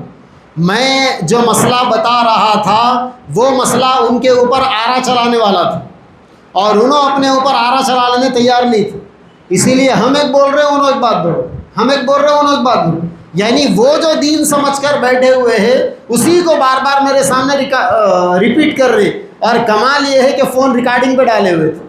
اگر میری زبان پھسلتی تو سب کو جا کے سناتے کہ دیکھو میرے مسئلے میں مفتی صاحب میرے کو اجازت دے دیے، حالانکہ مفتی صاحب ان کو اجازت نہیں دے رہے. تو یہ کیا زبردستی ہے بھائی، یہ کیا زبردستی ہے، یہ کیا بہانے بازی. تو آدمی جو ہے یہ سب کام نہ کرے. آدمی اللہ تعالیٰ کے لیے زیادہ ڈیڑھ شانہ نہ بنے. آدمی تھوڑے بہت شانے رہنا اچھی چیز ہے، زیادہ ڈیڑھ شانہ پن بہت نقصان دہ ہے انسان کے واسطے. یہ جتنے لوگ جتنی قومیں عذاب کا شکار ہوئی نا، ڈیڑھ شانی قومیں تھی. وہ نبیوں کو پریشان کیا انہوں نے. اور آج کے زمانے میں لوگ علماء کو پریشان کرتے ہیں، دین بتانے والوں کو لوگ پریشان کرتے ہیں. تو میرے بھائیوں، سچا مسئلہ جو مسئلہ ہے کھرا کھرا مسئلہ جو دین ہے بس ختم. وہ چاہے میرے دل کو اچھا لگتا ہو یا اچھا نہ لگتا ہو، ڈزنٹ میٹر. اگر میرے دل کو اچھا لگتا ہے تو بھی میں عمل کروں گا اس پر، اور اگر میرے دل کو اچھا نہیں لگتا ہے تو بھی میں اس کے اوپر عمل کروں گا. مسلمان کا یہ مزاج ہونا چاہیے، مسلمان کا یہ مزاج ہونا چاہیے. فلا وربک لا یؤمنون حتی یحکموک فیما شجر بینہم ثم لا یجدوا فی انفسہم حرجا مما قضیت. کہ مسلمانوں کا معاملہ ایسا ہونا چاہیے کہ اگر دین نے ان کے لیے کوئی فیصلہ کر دیا تو بس ختم، اس کے اوپر آمنا صدقنا بولنا چاہیے، رضامندی کا اظہار کر لینا چاہیے، وہاں ہیلے بہانے تلاش نہیں کرنا چاہیے. اسی لیے زندگی گزارنا آسان نہیں ہے. زندگی اعمال کے ساتھ گزارنا ایک فن ہے. اور یاد رکھیں، سچے دین پر عمل کرنے کی برکتیں الگ ہیں. اپنی نفس کی باتیں، اپنی من کی باتیں، اپنی دل کی باتیں بیچ میں ٹھونسنے میں برکتیں نہیں ہیں. آدمی زیادہ دن تک چل نہیں سکتا. یہ بہار انسان کو زیادہ دنوں تک دکھانے والی نہیں ہے. یہ بہت جلد انسان کا چاپٹر کلوز ہو جاتا ہے. دنیا کی تاریخ ہے کہ صبح کے بادشاہ شام کے ہوتے ہوتے بادشاہ نہیں رہے. ابھی آپ نے دیکھا وینوزولا کا، رات میں جب سو گیا تھا اپنے محل میں تو پورے وینوزولا کا صدر تھا، لیکن رات امریکن آرمی آ گئی، اس کے بستر سے اٹھا لے کے چلے گیا، اب جیل میں سڑ رہا ہوں. تو بھائی جس وقت سویا تھا اس وقت وینوزولا کا صدر تھا، جس وقت سورج غروب ہوا تھا اس وقت ایک ملک کا صدر تھا، دوسرے دن جب سورج طلوع ہوا تو جیل میں بیٹھا ہوا ہے، قیدی 420 بن کے بیٹھا ہوا ہے. تو بھائی یہاں پر جو ہے نا چڑھنے والا سورج ہمیشہ آسمان پر نہیں رہتا، اس کے بعد ڈھلنا شروع ہوتا ہے. تو انسانوں کی دولتوں کا کیا بھروسہ. اسی لیے آدمی نیت صاف رکھے اور سچے پکے کھرے دین پر عمل کرنے کی کوشش کرے. یاد رکھیں، جو آدمی سچے دین پر عمل کرتا ہے اس کے اندر ایک طاقت ہوتی، ایک برکت ہوتی، اور اس کا پورا وجود برکت والا ہو جاتا ہے. جب سچے دین کی بات آ گئی تو پھر بھائی ہمارے لیے یہ چیز کی اجازت کہاں ہے کہ رمضان میں مسجدیں آباد کی اور رمضان کے بعد مسجدوں کو ویران کر دیا. اگر ایسا ہمارے ساتھ ہو رہا ہے تو ہم رمضانی مسلمان ٹھہرے، اور رمضانی مسلمانوں کے لیے جنت کا وعدہ نہیں ہے، وہ تو سدا بہار مسلمانوں کے لیے جنت کا وعدہ ہے. دعوت و تبلیغ کے ہر بیان میں آپ سنتے ہیں. اور فضائل نماز میں شیخ زکریا صاحب رحمۃ اللہ علیہ نے لکھا، نماز سے متعلق جتنی حدیثیں آتی ہیں اکثر ہم یہ سنتے ہیں کہ موت کے بعد سب سے پہلا سوال نماز کا ہونے والا ہے. تو جب موت کے بعد سب سے پہلا سوال نماز کا ہونے والا ہے تو ہم اپنے آپ کو کیسے مطمئن کر رکھے ہوئے ہیں کہ میں نماز چھوڑ دوں گا اور میرے بارے میں کوئی سوال نہیں ہوگا. اور ہمارا معاشرہ بھی بڑا عجیب معاشرہ ہو گیا. ہمارے معاشرے میں کوئی انسان کتنا ہی غلط زندگی کیوں نہ گزارے، وہ مرتے ہی لوگ اس کا تذکرہ ایسا کرتے ہیں جیسا جنت سے آیا تھا جنت کو واپس چلے گیا، ساری زندگی میں ایک بھی گناہ نہیں کرا، ایسا تذکرہ کرتے لوگ. اور اس کے بچے قبر کے اوپر ایسا رو لیتے بیٹھتے کہ اللہ میاں کو رحم. پھانسی کی سزا ہونے کے بعد پورا خاندان بھی جا کے روئے تو صدر جمہوریہ کو رحم نہیں آتا، پھانسی کی سزا کینسل نہیں کراتے ہوں. کئی کو بولے تو بدماش جو ہے قانون توڑا تھا، ان جو ہے نا ملک کے کانسٹیٹیوشن کی دھجیاں اڑایا تھا. دنیا والوں کو رحم نہیں آتا. یہ پوری شریعت کا مذاق بنا کے گئے، لوگوں کو ستا کے، لوگوں کو ڈبا کے، اور دین کا جو ہے خرابہ کر کے گئے. مرتے ہی جو ہے نا اب دعائیں ہو رہی ان کے واسطے، آیت کریمہ پڑھا رہے دعا کر رہے ہیں، قرآن پڑھا رہے دعا کر رہے. مدرسے کے بچوں کو 4,000 کی دعوت دے دی، 8,000 کی دعوت دے دیے، سمجھ رہے بابا جان کو جنت مل گئی۔ اتنی سستی نہیں ہے جنت، جنت بہت بھاری ہے، جنت بہت مہنگی ہے۔ اور وہ بابا جان کی مغفرت کے واسطے مدرسے کے بچوں کو نکو کھلاؤ، اس سے اچھا ہے کہ بابا جان کتنی نمازاں چھوڑ کے مرے، ہر نماز کا فدیہ ادا کرو۔ باضابطہ شریعت کا مسئلہ ہے، اگر آپ کی نمازیں چھوٹ گئی تو قضا پڑھنا ضروری ہے۔ آپ یہ سمجھے کہ نہیں میں رمضان کے بعد نمازی بن جاتا ہوں، جو چھوٹ گیا اس کے بارے میں سوال ہونے والا ہے۔ اور اگر کوئی آدمی بیماری کی حالت میں نمازیں نہیں پڑھ سکا، دنیا سے رخصت ہو گیا، تو ان کے اولاد کی ذمہ داری ہے کہ ان کی دولت میں سے ان کی نمازوں کا روزوں کا فدیہ ادا کرنا۔ اتنا آسانی سے چھوٹنے والا نہیں ہو۔ ایسے نہیں کہ بابا جان مر گئے، بچا کچا بیٹوں کے درمیان میں بیٹیوں کے درمیان میں بٹوارا ہو گیا، نہیں چلنے والا ہے۔ اسی لیے میں نے بتایا نا کہ دین اس دین پر عمل کرو جو دین اللہ اور اس کے نبی بتا رہے ہیں۔ اپنی مرضی کا دین نہیں چلنے والا ہے اس میں۔ اپنی مرضی کا دین بنا لیا لوگوں نے کہ ایک دعوت کر دیں گے، بیواؤں کو کھلا دیں گے، یتیموں کو کھلا دیں گے، محلے کے چھوٹے بچوں کو کھلا دیں گے، کسی مدرسے میں بکرا کٹا دیں گے، ابا جان کی مغفرت ہو گئی۔ نہیں ہونے والی ہے مغفرت۔ ابا جان سے سوال ہونے والا ہے کہ تم جو نمازیں چھوڑ کر آئے تھے اس کی قضا کہاں ہے۔ ان کے بیٹوں سے سوال ہونے والا ہے کہ تمہارے ابا جان یہ نمازیں چھوڑ کر آئے، تم نے ابا جان کی نمازوں کا فدیہ کیوں نہیں دیا؟ رمضان کے روزے چھوڑے تھے، تم نے اس کا فدیہ کیوں نہیں دیا؟ انسان کو اس سلسلے میں کھرا کھرا سوال ہونے والا ہے۔ اسی لیے میرے بھائیوں، اللہ تعالیٰ نے ایک موقع دیا ہے، رمضان کا مہینہ ہمیں ملا، عبادتیں کی ہم نے، رمضان کے بعد بھی ان عبادتوں کا ماحول اپنے درمیان میں زندہ رہنا چاہیے، نمازوں کا اہتمام ہونا چاہیے۔ اور یہ مسجد، اب اس کے بارے میں کیا بتائیں، آپ خود مجھے بتائیے، کیا اس مسجد کے اوپر جو حالات چل رہے ہیں، اطراف سے جو ماحول کو گرمانے کی کوشش کی جا رہی اس مسجد کو ٹارگٹ کر کر، کیا ایسے حالات میں پورے شہر کے لوگ اس مسجد میں نماز پڑھنا بہتر ہے یا مؤذن صاحب اور امام صاحب یا کوئی ایک آدھ مصلی بہتر ہے؟ آپ خود فیصلہ کریں، سمجھدار ہیں آپ۔ جتنی مسجدیں اس وقت ٹارگٹ پر ہیں، وہی مسجدیں ٹارگٹ پر ہیں جو مسجد ویران ہیں۔ اوقاف بل کے ذریعے سے وہی پراپرٹیاں ٹارگٹ پر ہیں جو ویران ہیں۔ آباد قبرستانوں کو آج بھی کوئی نہیں چھیڑ رہا، آباد مسجدوں کو آج بھی کوئی نہیں چھیڑ رہا، اسی عمارت کو، انہی عمارتوں کے اوپر ان کی نظر ہے جو عمارتیں ویران ہیں۔ آج جیسا لوگ یہاں پر جمع ہے، مقصد بنا کر آئیے رمضان کے بعد کہ صرف نماز پڑھنے نہیں جا رہا ہوں، اس مسجد کی قیامت تک حفاظت کے لیے اس مسجد میں نماز پڑھنے جا رہا ہوں، یہ نیت کر کر آئیے آپ یہاں پر۔ نماز تو آپ کے محلے کی مسجد میں بھی ہو جائے گی، لیکن یہاں آئیے، وہاں آپ صرف نماز کی نیت سے جاتے ہیں، یہاں نماز کے ساتھ ساتھ اللہ کے اس بابرکت گھر کی حفاظت کی نیت سے آئیے یہاں پر۔ پڑوسیوں کو لگے کہ یہ مسجد آباد ہے، یہاں مصلی آتے ہیں۔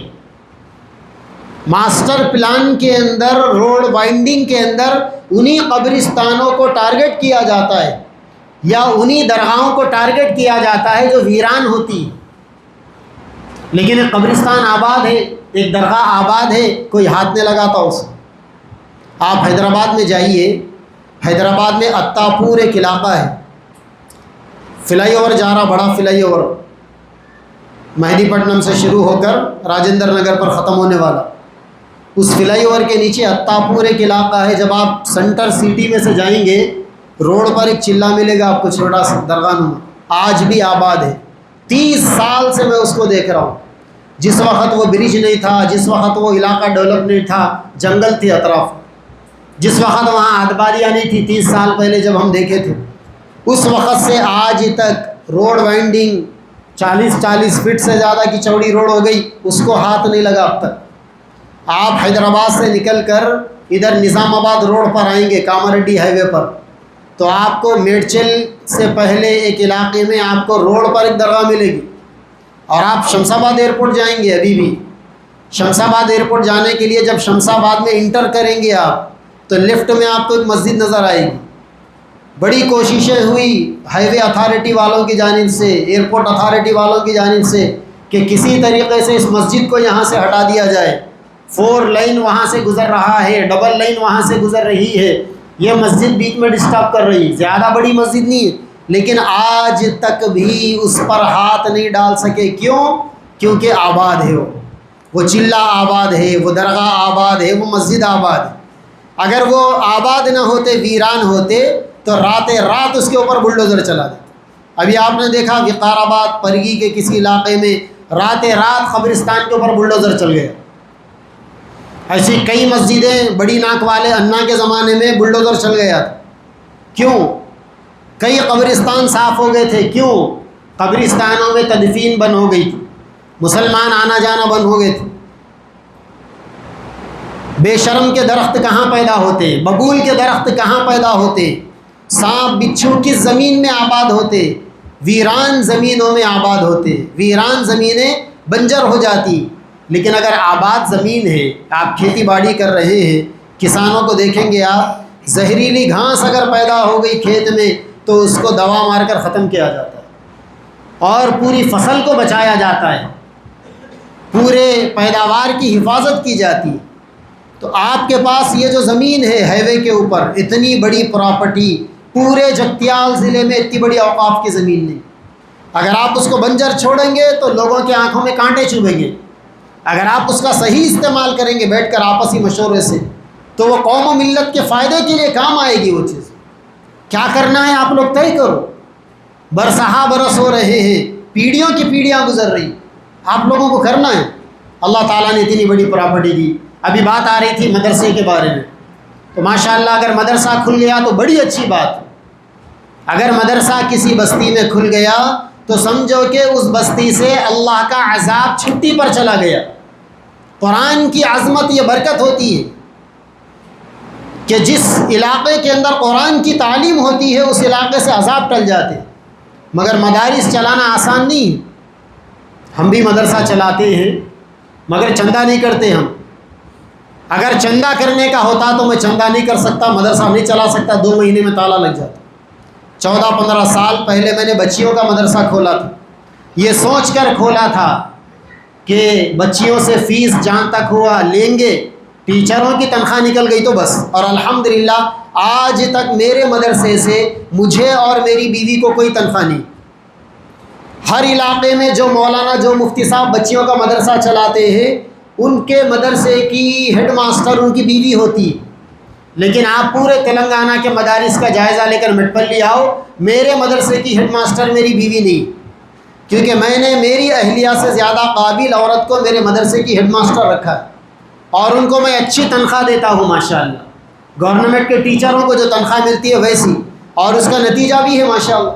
اس دفعہ ہمارے شہر مٹپلی میں بچیوں نے، ہماری 2 بچیوں کی جوڑیوں نے مٹپلی کے مختلف محلوں میں الگ الگ جگہوں پر یہ بچیاں جا کر رمضان میں درس قرآن کے نام سے، ایک بچی 2 پارے کی تلاوت، دوسری بچی پورے 2 پاروں کا تفسیر کا خلاصہ، اور دونوں بچیاں مل کر عورتوں کو مسئلے مسائل کی تعلیم، پاکی کے مسائل، طہارت کے مسائل، وضو نماز کے مسائل، زکوٰۃ کے مسائل، اور اسی طریقے سے رمضان کے روزوں کے مسائل، اعتکاف کے مسائل، عورتوں کے ساتھ پیش آنے والے نازک مسائل.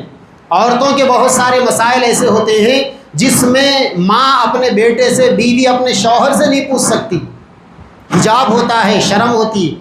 لیکن الحمدللہ اس دفعہ ہمارے شہر کی عورتوں کا یہ فیڈ بیک سامنے آیا. بہت ساری عورتیں ان بچیوں کو دعا کے دن پکڑ کر رونے لگی اور یہ کہنے لگی کہ بیٹا ہماری زندگی گزر گئی، یہ مسائل زندگی میں پہلی مرتبہ ہم سیکھ رہے ہیں. تو ماشاءاللہ بچیوں کے ذریعے سے دین زندہ ہونے کا. مگر میں نے مدرسہ شروع کیا، مجھے بہت سارے لوگوں نے مشورہ دیا تھا، ارے یہ لڑکیوں کا مدرسہ چھوڑو، اس کا کیا رزلٹ ہے، بچوں کا مدرسہ ڈالو آپ. مگر بچوں کا مدرسہ ہم نے اسی لیے نہیں ڈالا کہ ہم سے چندہ کرنا نہیں ہو سکتا.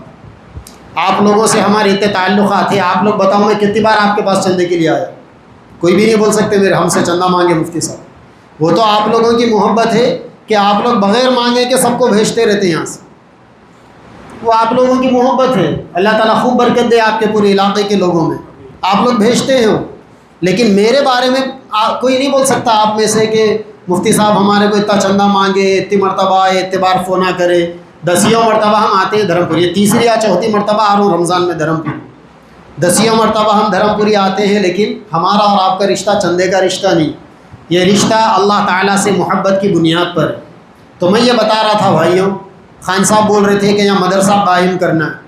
مدرسہ اگر قائم کریں گے تو خرچ بھی رہے گا بچوں کا، بہت اچھی بات ہے، قائم کرو، ماشاءاللہ مفتی صاحب ہے، حافظ صاحب ہے، اور بھی ہمارے حافظ الیاس صاحب ہے، ہمارے امیر صاحب ہے، پورے فکر مند ساتھی آپ لوگ قائم کیجیے، بہت اچھی بات ہے، مدرسہ قائم کیجیے، لیکن خرچہ بھی تو نکالنا پڑے گا۔ بہت آسان ہے، یہ زمین ہے نا، اس زمین کو کھیت میں لگائیے آپ، انشاءاللہ اسی سے بچے، خرچہ ہی چلتا رہے گا، تنخواہیں بھی نکلتے رہے گی، سب ہوتا رہے گا۔ کھیتی کروائیے، اس کے اندر گنا پکوائیے، اس کے اندر اور بھی چیزیں، فصل اس کے اندر ڈلوائیے، زمین کو آباد کروائیے، ایک زمین کی حفاظت بھی ہوگی، اور دوسری طرف وہ اوقاف کی پراپرٹی کے منافع سے مدرسہ بھی چلے گا آپ کا، مدرسہ بھی چلے گا۔ جیسا بھی آپ بتائیں کہ دنتا پور کے 8 بچے حفظ کر رہے جا کے، تو بھائی ہمیں یہ طے کرنا ہے کہ اگر ہمارے علاقے میں بچے پڑھیں گے، انہوں مٹ پلی سے آئے، مفتی صاحب جو ہے کڑم سے آئے، کڑم ہی ہاں، احمد صاحب یہاں کے تھے ماشاء اللہ، تو بھائی یہ ہمارے مٹ پلی کے شیر کو پکڑ کے لا لیا آپ لوگ، لا کے جو ہے آپ یہاں پر رکھ لیں، ان کی ضرورت مٹ پلی میں تھی، تو اگر آپ یہاں کے لوگوں کو وہ کریں گے تو فیوچر میں یہاں کے بچے کھڑے ہوں گے، کام آئیں گے بچے۔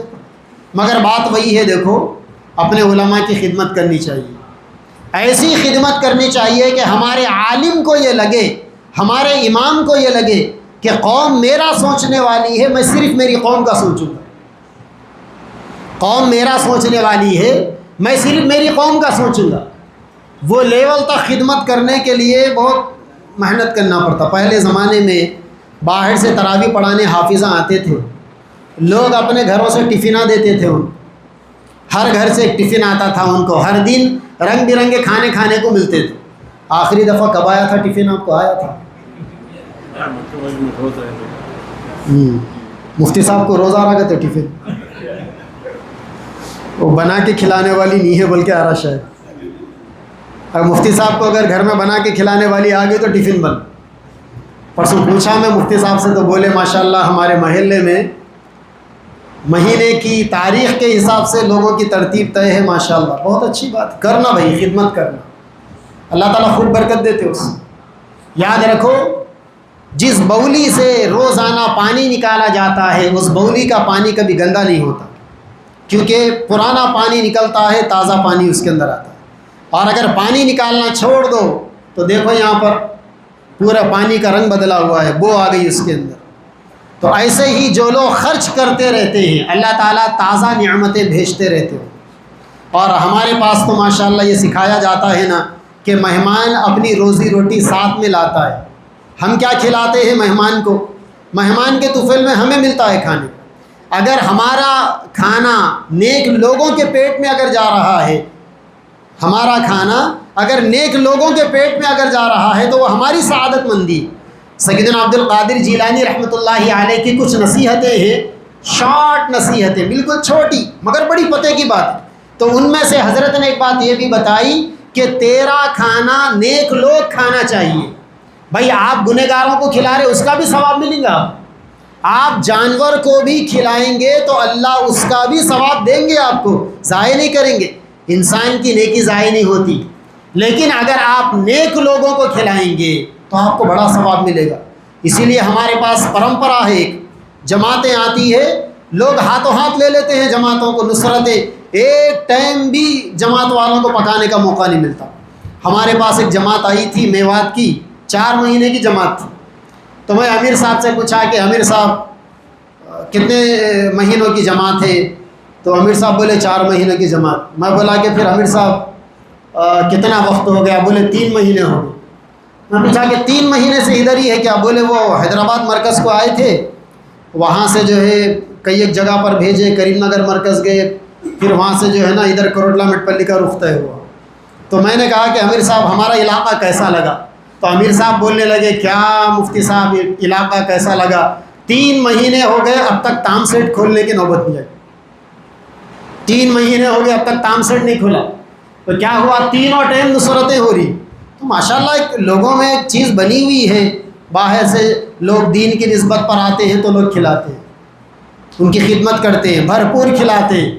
اور بہت ساری جماعتوں کے تو امیر لوگ بول دے رہے سنا بھائی خالی دال کھانا کھلاؤ تو بھی زبردستی کو چکنا مٹنا بریانیاں تہاریاں پکا کے لا کے کھلاؤ. وہ کھانے والے بول رہے نہیں بھائی وہ کھا کھا کے تھک جا رہے ہم, لیکن کھلانے والے یہ فیل کر رہے کہ نہیں بھائی وہ سادہ سیدھا کھلائیں گے تو کیا ہم کو کیسا لگے گا. تو ماشاءاللہ ایک ماحول ہے ہمارے پاس, لوگوں کے ذہنوں میں یہ بات بیٹھی ہوئی ہے کہ ہم نیک لوگوں کی خدمت کریں گے تو ہمیں برکتیں ملے گی. تو میرے بھائیوں, ہمارے علاقے میں جو ائمہ خدمات انجام دے رہے ہیں ہم ان کی بھرپور خدمت کریں. دیکھو ہمارے پاس میں تو کہتا ہوں اماموں کی جو تنخواہیں ہیں نا, اماموں کی جو تنخواہیں وہ لیبر ٹائپ کی تنخواہیں ہیں. آج اگر میستریوں کی ایک جوڑی اگر چلے گئی تو 15,000 روپے جھٹکے میں کما لے رہے ہو صبح سے شام تک, چند گھنٹے کام کر کے ایک جوڑی کا ریٹ 1500-1800 روپے ایک دن کا. تو مہینے کے کتنے ہو رہے ہیں؟ 45,000 54,000 تک ہو رہے مہینے کے.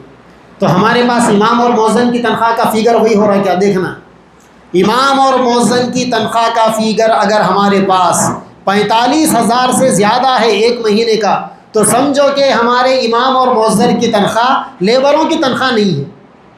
ظاہر بات ہے کہ ہوتا نہیں ہے, دونوں کا ملا کے 20,000 25,000 ختم. تو اس کا مطلب ان کو ہم نے لیبر کیٹیگری سے بھی ڈاؤن کیٹیگری میں رکھ دیا, اس سے بھی زیادہ گرا دیا. تو اب آپ سوال کر سکتے ہیں یہ قوم اس وقت مالی اعتبار سے معاشی اعتبار سے کمزور کیوں ہے؟ اس وجہ سے ہے کہ قوم نے اماموں کو مؤذنوں کو گرا ہوا مرتبہ دیا, اللہ تعالیٰ نے بھی قوم کو اس کے موافق مرتبہ دے دیا. اگر یہ قوم خرچ کرنے والی بنے گی دین کے نام پر, علم کے نام پر, اور اللہ اور اس کے رسول کے نام پر, قرآن اور حدیث کے نام پر, اللہ تعالیٰ اس قوم کو خوب نوازیں گے. کہاں سے نوازیں گے وہ آپ کو سوچنے کی ضرورت نہیں. اللہ کے نبی صلی اللہ علیہ وسلم کے ساتھ صحابہ کرام ہجرت کر کے آئے تھے مکہ سے, سب چھوڑ کر آ گئے تھے, لیکن مکہ سے مدینہ آنے والے صحابہ میں 2 صحابہ ملٹی بلینار بن گئے. سیدنا عثمان سب چھوڑ کر آ گئے تھے, اور حضرت عبد الرحمن بن عوف کیا تھا, دیکھتے ہی دیکھتے اللہ تعالیٰ نے کروڑوں اربوں کی دولت سے انہیں نواز دیا. تو میرے بھائیوں یہ کام, پہلا کام تو ہمیں یہ کرنا ہے, ضمناً یہ باتیں آ گئی کہ ہم کون سے دین پر عمل کر رہے ہیں وہ دیکھنا. اور دوسرا کام دیکھو, رمضان کا مہینہ ختم ہوا, رمضان کے مہینے کے روزے دار 3 طریقے کے ہوتے ہیں. امام غزالی رحمۃ اللہ علیہ نے لکھا کہ روزے دار 3 طریقے کے ہوتے. پہلے روزے دار وہ ہے جو کھانا پینا چھوڑ دیتے, اس کے علاوہ کوئی چیز نہیں چھوڑتے, یعنی غیبت بھی چل رہی, چغلی بھی چل رہی, سب چل رہا. دوسرے روزے دار وہ ہوتے ہیں جو کھانا پینا بھی چھوڑ دیتے ہیں اور اپنے کانوں کے, زبان کے اور آنکھوں کے گناہوں سے بھی بچ جاتے ہیں. اور تیسرے نمبر کے روزے دار وہ ہوتے ہیں جو کھانا پینا بھی چھوڑ دیتے ہیں, اپنے اعضاء کے گناہ بھی چھوڑ دیتے ہیں, اور اپنا دل اور اپنا دماغ کو بھی پاک کر لیتے ہیں. یعنی روزے کی حالت میں اپنے سینے کو ہلکا کرتے ہیں, دلوں میں کسی کے بارے میں حسد, بغض, کینہ, دشمنی, عداوت, نفرت کے جذبات نہیں رکھتے. تو یہ تیسرے درجے کے جو روزے دار ہیں وہ اللہ تعالیٰ کے بڑے خاص لوگ ہیں.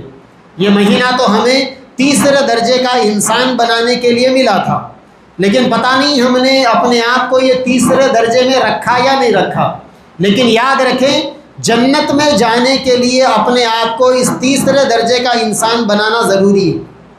اگر انسان اپنے دل میں کسی کے بارے میں کینہ رکھے گا, حسد رکھے گا, جلن رکھے گا, بغض رکھے گا, تو وہ دل جنت میں نہیں جا سکتا. لکھ کے رکھ لیں آپ, وہ دل جنت میں نہیں جا سکتا.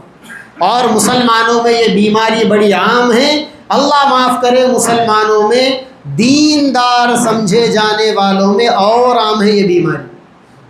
ایک انسان کو آپ دیندار سمجھ کر جائیں گے اس کے قریب میں, اور وہ دینداری کے روپ میں اس کے دل میں بھیڑیا بیٹھا ہوا ہے. آپ کے سامنے تو میٹھی میٹھی باتیں کرے گا, آپ ہٹتے ہی زہر اگلے گا آپ کے بارے میں. کون اپنا کون پرایا پہچاننا مشکل, کون اپنا کون پرایا پہچاننا مشکل. میرے اور آپ کے جیسے لوگوں کو بہت سارے لوگ آ کر کہتے ہیں نا, اب یہ حافظ صاحب ہیں ہمارے, حافظ عظیم صاحب, اگر ان کو کوئی آدمی آ کر یہ کہہ رہا ہے کہ حافظ صاحب تمہارے خاص لوگاں تمہاری خبر کھودنے والے ہیں، تو بتائیے کہ خاص لوگاں کون ہوتے ہیں؟ خاص لوگ وہ ہوتے ہیں جن کے ساتھ آدمی اٹھنا بیٹھنا رکھتا ہے۔ اگر وہی خاص لوگ پیچھے جا کر ان کی برائی کر رہے ہیں تو وہ خاص لوگ کہاں ہیں؟ وہ تو انسانوں کی شکل میں بھیڑیے ہیں۔ وہ اللہ کے نبی صلی اللہ علیہ وسلم نے فرمایا قیامت کے قریب لوگوں کی کچھ حالت ایسی ہو جائے گی، قلوبہم قلوب الذئاب، لوگوں کے دل بھیڑیوں کے جیسے ہو جائیں گے۔ بھیڑیا کیا کرتا ہے؟ نوچ نوچ کر کھاتا ہے بھیڑیا۔ ایسے ہی بعض لوگوں کی یہ عادت ہوتی ہے کہ وہ سامنے والوں کی عزتوں کو تار تار کرنا چاہتے ہیں۔ ارے دشمنی کرنا ہے، ماں کا دودھ پیے تو کھل کے کرو دشمنی، پھر آپ کا باجا بجیں گا یا سامنے والے کا بجیں گا معلوم ہوگا۔ یہ کیا ہجڑا پن ہے کہ آدمی سامنے ایک منہ سے رہے اور پیچھے ایک منہ سے رہے؟ یہ کون سی بہادری ہے بھائی؟ ارے ایسا آدمی تو انسانوں کی کیٹیگری میں رہنے کے قابل نہیں۔ مسلمان دو منہ کا کیسے ہو سکتا ہے؟ آپ بتائیے مجھے۔ حدیثوں میں روکا گیا کہ لا تکن امعا، اللہ کے نبی نے فرمایا امعا مت بنو۔ صحابہ نے پوچھا یا رسول اللہ یہ امعا کیا چیز ہے؟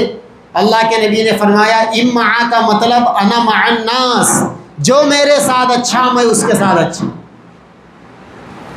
سامنے اچھی بات، بس پیچھے ہٹتے ہی بولی بدل گئی۔ کیا منافقت ہے؟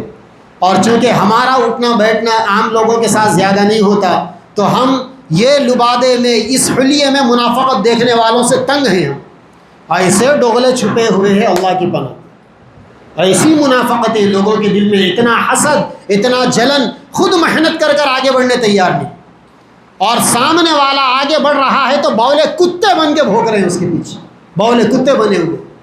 یاد رکھیں جس آدمی کے دل میں حسد ہے، جلن ہے، وہ جہنم کا کتا ہے، وہ جنت میں نہیں جا سکتا۔ اگر اپنے سینوں میں کسی کے بارے میں حسد ہوگا نکال کے پھینکو یہاں پر۔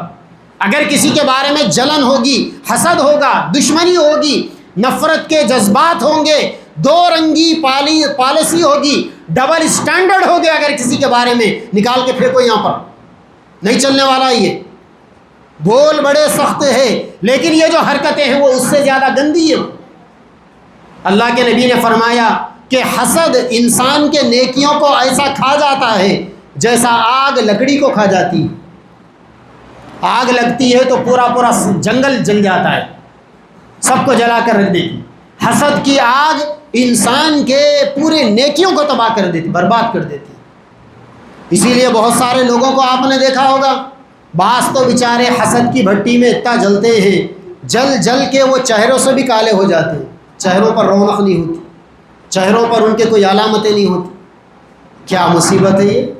حسد کرنے والا سامنے والے کا نقصان نہیں کرتا، خود کا نقصان کرتا ہے۔ آپ مجھے یہ بتائیے، ہم اتنے لوگ مل کر اگر کسی کے بارے میں پلاننگ کرتے بیٹھے کہ اس کو انگلی کریں گے، یہ کریں گے، وہ کریں گے، تو کیا ہماری پلاننگ کامیاب ہو سکتی ہے؟ اور اگر کامیاب بھی ہو گئی پلاننگ تو کیا فائدہ ہے اس کا؟ ارے اگر کچھ کرنا رہا تو کسی کو آگے بڑھانے کی پلاننگ کرو، کسی کو نیچے گرانے کی پلاننگ مت کرو۔ وہ جانوروں کی حرکتیں، وہ بندروں کی عادتیں ہیں، آپ نے دیکھا ہوگا ایک چڑھتا رہتا ہے دوسرا کھینچتا رہتا ہے۔ وہ میڈکوں کی عادتیں ہیں، ایک چڑھتی رہتی ہے دوسری کھینچتے رہتی ہے۔ وہ کھیکڑوں کی عادتیں ہیں، ایک چڑھتا ہے تو دوسرا کھینچتا ہے۔ انسانوں کی عادتیں تو یہ ہونی چاہیے کہ آگے بڑھنے والے کو سہارا دے کر آگے بڑھانا چاہیے۔ اسی لیے آج اس قوم کے اوپر یہ جو حالات آئے ہوئے ہیں، یہ حالات بے فضول کے نہیں ہیں۔ آج یہ قوم جن حالات سے دوچار ہے، قوم کے دل آپس میں خلط ملط ہو چکے ہیں، قوم کے دل آپس میں منافقت کا شکار ہے۔ یہ منافقت کا چولا پہلے نکال کر پھینکو، اس کے بعد اللہ تعالیٰ کے مخلص بندے ہونے کا رول ادا کرو، پھر آسمان سے اللہ کی مددیں آئیں۔ جہاں جہاں جا رہا ہوں سب لوگ یہی بول رہے ہیں کہ دشمنیاں، اپنے ہی لوگ اپنے لوگوں کا نقصان پہنچانے میں لگے ہوئے، ذرا اس کے اوپر بیان کرو۔ اور بھائی بیان کرنے کی ضرورت کیا ہے اس کے اوپر؟ کیا ہر انسان کو نہیں معلوم کیا کہ میرے لیے کیا اچھا کیا برا؟ کیوں اپنی اتنی قیمتی زندگی دوسروں کے بارے میں نگیٹو تھاٹس لے کر جی رہے ہو؟ پازیٹیو تھنکنگ کے ساتھ زندگی جینا چاہیے، آدمی کو اچھا سوچ کر زندگی جینا چاہیے۔ اور یاد رکھیں انسان جب اچھا سوچتا ہے نا تو اس کا چہرہ بھی چمکتا ہے۔ ایک شاعر تھے، ان کا ایک شعر ہے، وہ اپنے اشعار میں اپنے نام کے ساتھ راز تخلص استعمال کرتے تھے۔ تو ان کا ایک شعر ہے، اے راز یہ راز زمانے کو بتا دینا، اے راز، یہ راز زمانے کو بتا دینا، چہرہ بھی چمکتا ہے اگر دل میں صفائی ہو۔ دل میں اگر چور چھپا ہوا ہے تو چہرے کے اوپر بھی وہ چور ظاہر ہو جاتا ہے۔ اسی لیے آپ دیکھیں، ایک صاحب بول رہے تھے لوگوں کے چہروں کو دیکھتا ہوں، کسی چہرے کے اوپر رونق نہیں۔ کہاں سے رونق رہیں گی بابا؟ دلوں میں نفرتیں پال کے رکھو، حسد پال کے رکھو، دل میں جو ہے دشمنیوں کا بوجھ دھوتے رہو تو کہاں سے چہروں پہ رونق آئے گی؟ اللہ والوں کے چہروں پر دیکھو کیا بشاشت رہتی، کیا سکون رہتا ہے۔ ان کے چہروں کو دیکھ کر بس دیکھتے ہی رہنا دل ہوتا ہے۔ اللہ والوں کے چہروں سے نگاہیں نہیں ہٹتی۔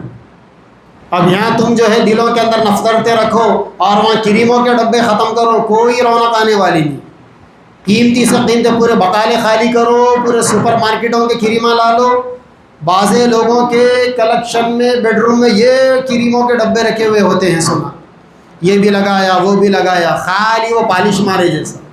بعض مرتبہ بندروں کو دیکھا ہوگا آپ نے، دیوار کو ایسا ایسا گھس کے چنا منہ کو لگا لیتا، کتنا پیارا دکھتا ہوں، ویسی بعض لوگوں کی حالت ہو جاتی۔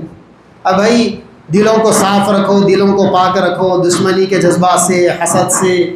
اور اللہ معاف کرے، دیندار سمجھے جانے والے لوگوں میں یہ بیماری بہت عام ہے۔ دیندار سمجھے جانے والے لوگوں میں یہ بیماری عام ہے۔ بڑی حیرت ہوتی ہے سوچ سوچ کر کہ مر کر یہ لوگ اللہ کو کیا صورت دکھائیں گے، کیا صورت دکھائیں گے مر کے؟ کسی کے پیٹھ پیچھے پلاننگ تم نے کر لیا تو کیا اللہ تعالیٰ تمہاری پلاننگ سے بے خبر ہے؟ یوسف علیہ السلام کو جب زلیخا لگ گئی تھی بند کمرے میں زنا کے واسطے، پورے محل کے دروازے بند کر کے اندر لے کر گئی تھی زلیخا۔ یوسف علیہ السلام زلیخا سے دور بھاگ رہے تھے۔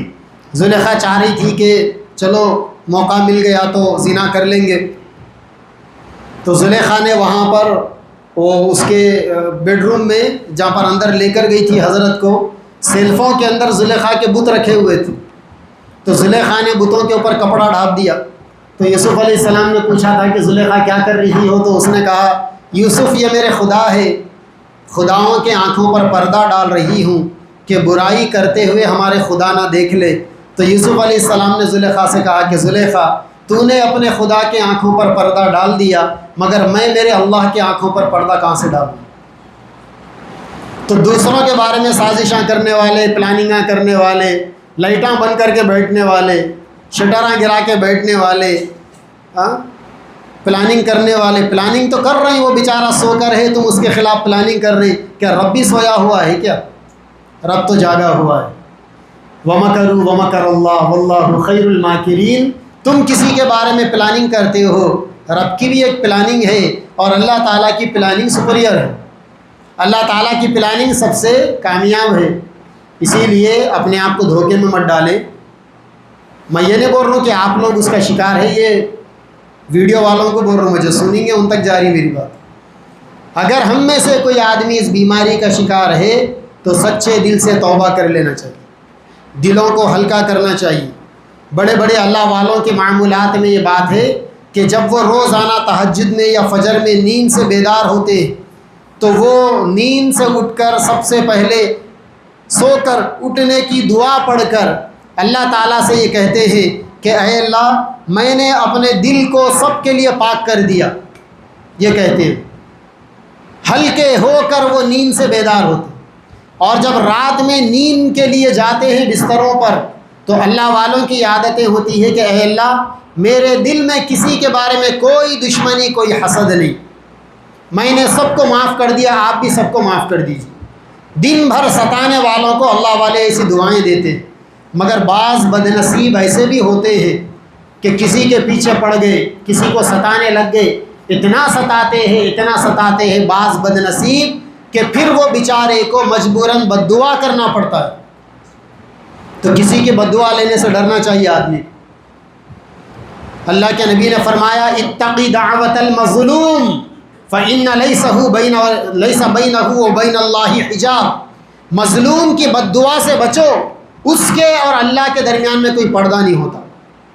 اسی لیے کسی کو اتنا نہیں ستانا چاہیے کہ سامنے والا مصلی بچھا کر بد دعا کرے۔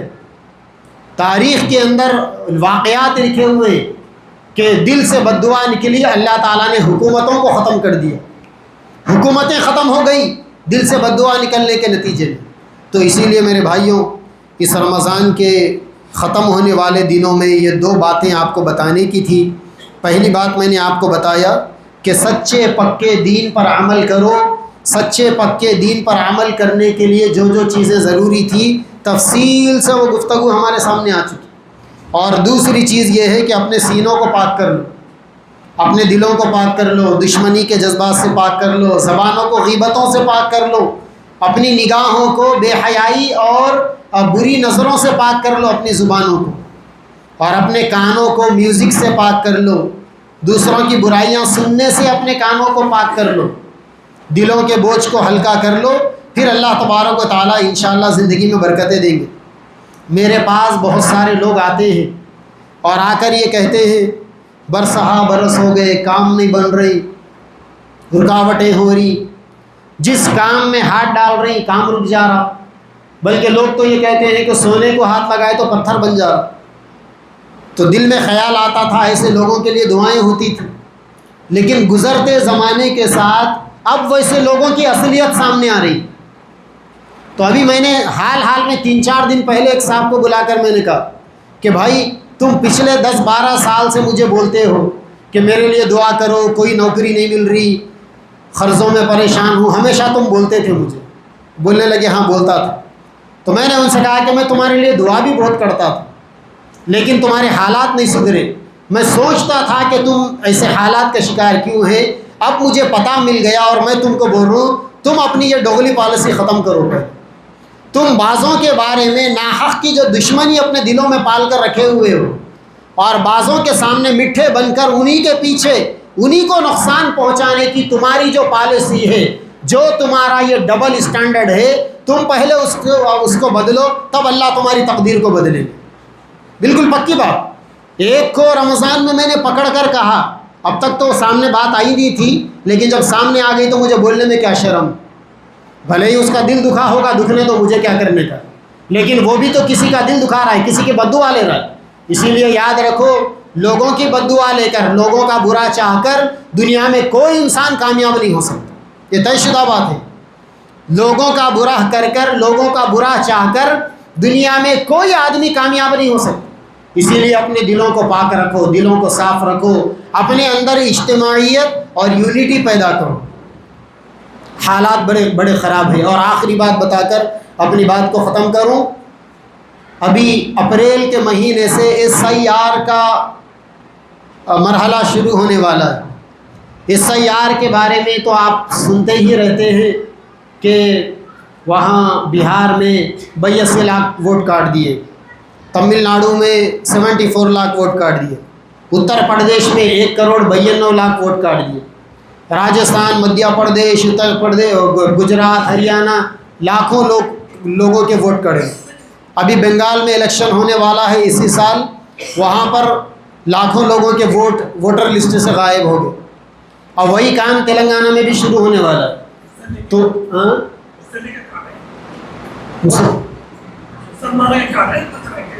دوسروں کو بھی کٹ رہے۔ اب اتر پردیش میں جو 1,92 لاکھ ووٹ کٹے، اس میں مسلمانوں کے بھی ہے، غیروں کے بھی۔ اچھا، اس کا مسئلہ کیا ہے؟ اصل دو چیزیں ہیں۔ ایک بات یہ ہے کہ لوگوں میں مشہور کیا جا رہا ہے کہ خالی مسلمانوں کے ووٹ کاٹ رہے ہیں، یہ بات مشہور کی جائے۔ اور دوسری جو ڈارک ریالٹی ہے، جو اصل حقیقت ہے، جو میں نے خود اسٹڈی کی تو مجھے سمجھ میں آئے۔ ہمارا جو وارڈ ہے مٹپلی میں، SIR سے پہلے ایک کام ہے جس کا نام ہے میپنگ کا مطلب الیکشن کمیشن کی طرف سے ایک فارم ملتا ہے، اس فارم کے اندر آپ کو اپنی تفصیلات جمع کرنی پڑتی ہے۔ میں آپ کو بتا دوں کہ وہ تفصیلات کیا کیا ہے۔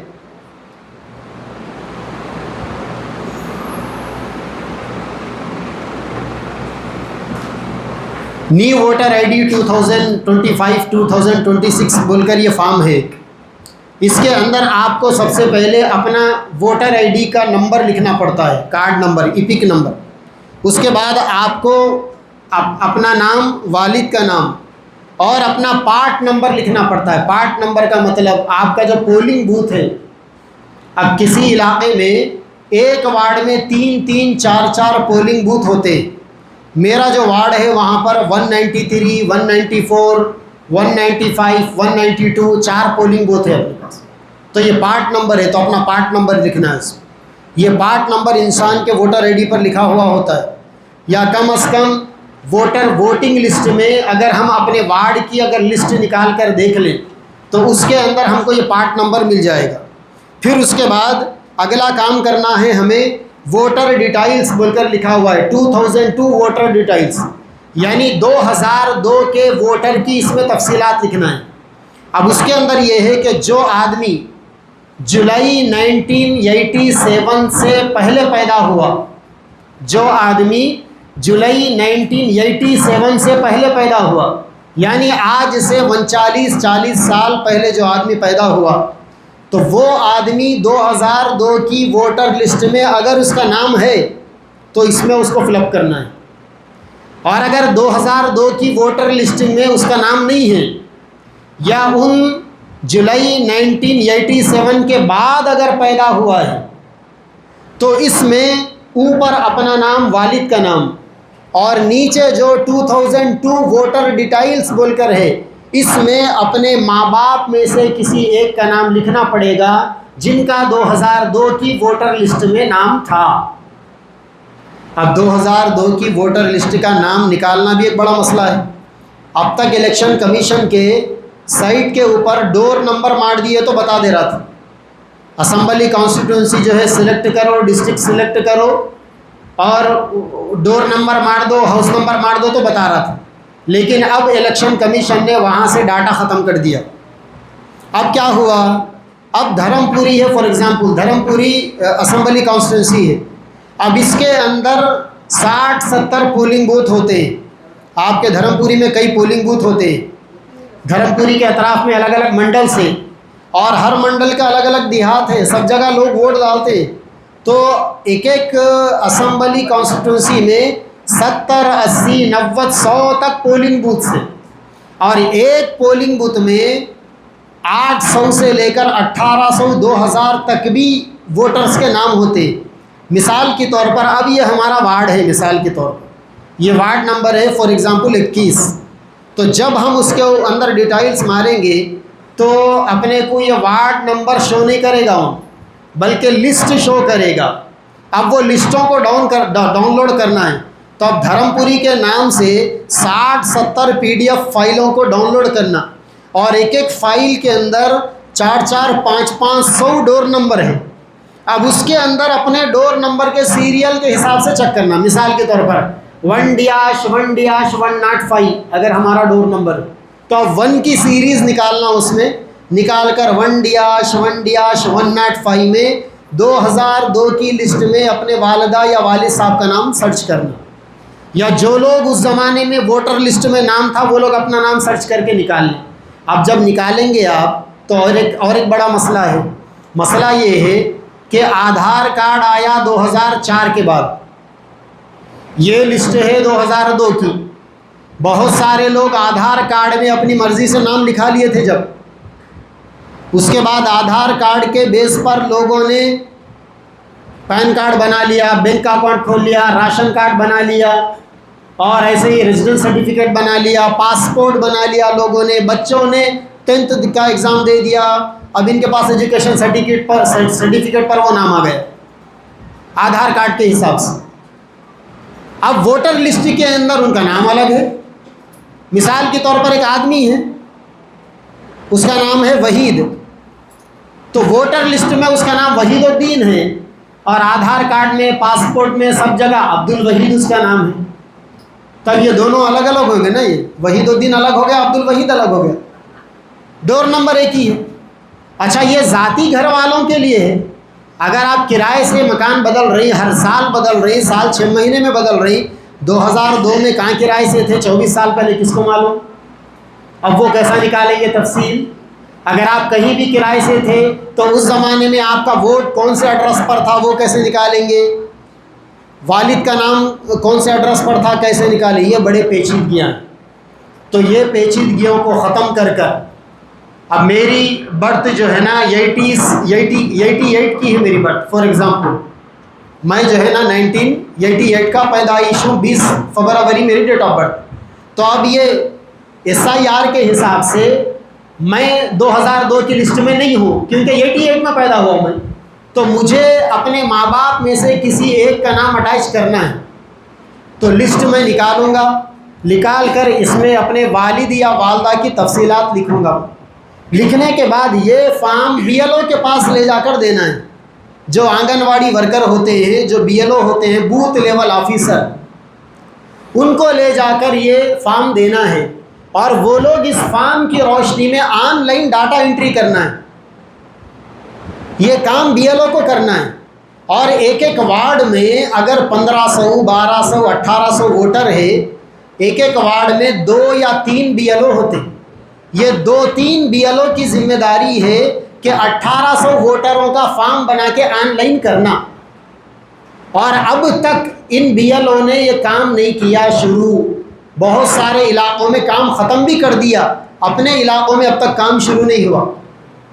2 دن پہلے ہم نے یہ فل اپ کر کر ہمارے BLO کو دیا تو اس نے لینے سے انکار کر دیا. اس نے یہ کہا کہ ہم یہ کام اپنے گھر میں بیٹھ کے کر رہے، جبکہ کلکٹر آرڈر ہے کہ یہ کام تم گھر میں بیٹھ کے نہیں کر سکتے، ووٹر کے گھر پر جا کر تم کو یہ کام کرنا ہے. وہ اپنے گھر میں بیٹھ کے کیسا کریں گی؟ بھائی محلے میں 400 گھر ہیں، اپنے گھر میں بیٹھ کے کیسا کریں گی؟ وہ اپنے سمجھ سے لے جا کر دے رہے بھی، ہم لینے کو تیار نہیں. تو مجھے بتایا گیا کہ فارم لینے کو تیار نہیں. میں نے کہا عید ہو جانے دو، انشاءاللہ اس کی نوکری ختم کریں گے. اس کو اتھارٹی نہیں ہے ایسا بولنے کا. وہ فارم گھر پر آ کر فل اپ کرنا تھا. وہ گھر پر آ کر انہوں نے فل اپ نہیں کیا. ہم نے فل اپ کرنے کے بعد بھی وہ اس کو لینے سے انکار کر دیا انہوں نے. تو ظاہر بات ہے کہ جب انکار کر دیا، اب جب نئی ووٹر لسٹ آئے گی تو ہمارا یہ فارم پہنچا نہیں نا، تو ہمارا نام ووٹر لسٹ سے غائب. ایسا اتر پردیش میں 1,92,00,000 لوگوں کے نام غائب ہو گئے. 1,92,00,000 لوگوں کے نام ایسے ووٹر لسٹ سے غائب ہو گئے. بتائیے. یہی وجہ ہے کہ ابھی آپ نے واٹس ایپ پر کچھ ویڈیوز دیکھا ہوگا. آپ نے بابا تھوڑا رک جاؤ، دعا کے بعد لالو چلو. ابھی آپ نے واٹس ایپ کے اوپر دیکھا ہوگا مدھیہ پردیش اور راجستھان کے کچھ BLOs کے ویڈیوز آئے، جس کے اندر میڈیا کے سامنے وہ لوگ روتے ہوئے یہ بول رہے ہیں کہ کام کا پریشر زیادہ ہے، ہم یہ کام نہیں کر سکتے. بلکہ کچھ علاقوں میں تو BLOs ہارٹ اٹیک کی وجہ سے، ٹینشن کی وجہ سے مر بھی گئے. کیوں؟ کیونکہ جب SIR شروع ہوگا، ان کو ڈیڈ لائن دی جائے گی کہ 10 دن میں کام ختم کرو، 1 مہینے میں کام ختم کرو. اب ایک وارڈ میں اگر 1500 ووٹر ہے اور 3 BLO ہے تو ایک BLO کو 500 لوگوں کا کام نمٹانا ہے. اور یہ اتنا باریک کام ہے کہ سب سے پہلے تو آن لائن دیکھنا ہے، دیکھ کر ڈاٹا نکال کر انٹری کرنا ہے. تو میں نے جو کام میرے کچھ ساتھیوں کا میں نے خود کیا، تو ایک آدمی کے لیے کم سے کم 15 منٹ چاہیے. ایک آدمی کے لیے 15 منٹ چاہیے. تو 500 لوگوں کے لیے کتنے 15 منٹ لائیں گے آپ؟ روزانہ 8 گھنٹے کام ہوتا، تو 8 گھنٹے میں کتنے لوگوں کا کام کر سکتے ہو؟ اور اس میں لنچ بریک بھی کرنا ہے ان کو. گرما کا موسم ہے، وہ بھی تقاضے. روزانہ کتنے لوگوں کا؟ 10 لوگوں کا کام کریں گے تو 500 لوگوں کا کام کب کریں گے؟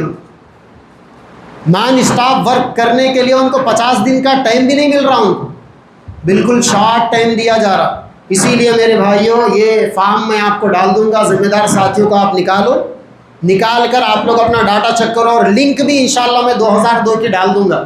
آپ وہ لنکوں میں اپنے نام نکالو، ڈور نمبر سے تلاش کرو، اپنے اپنے ووٹوں کو کر یہ فارم فل اپ کر اپنے اپنے BLO کو پکڑو.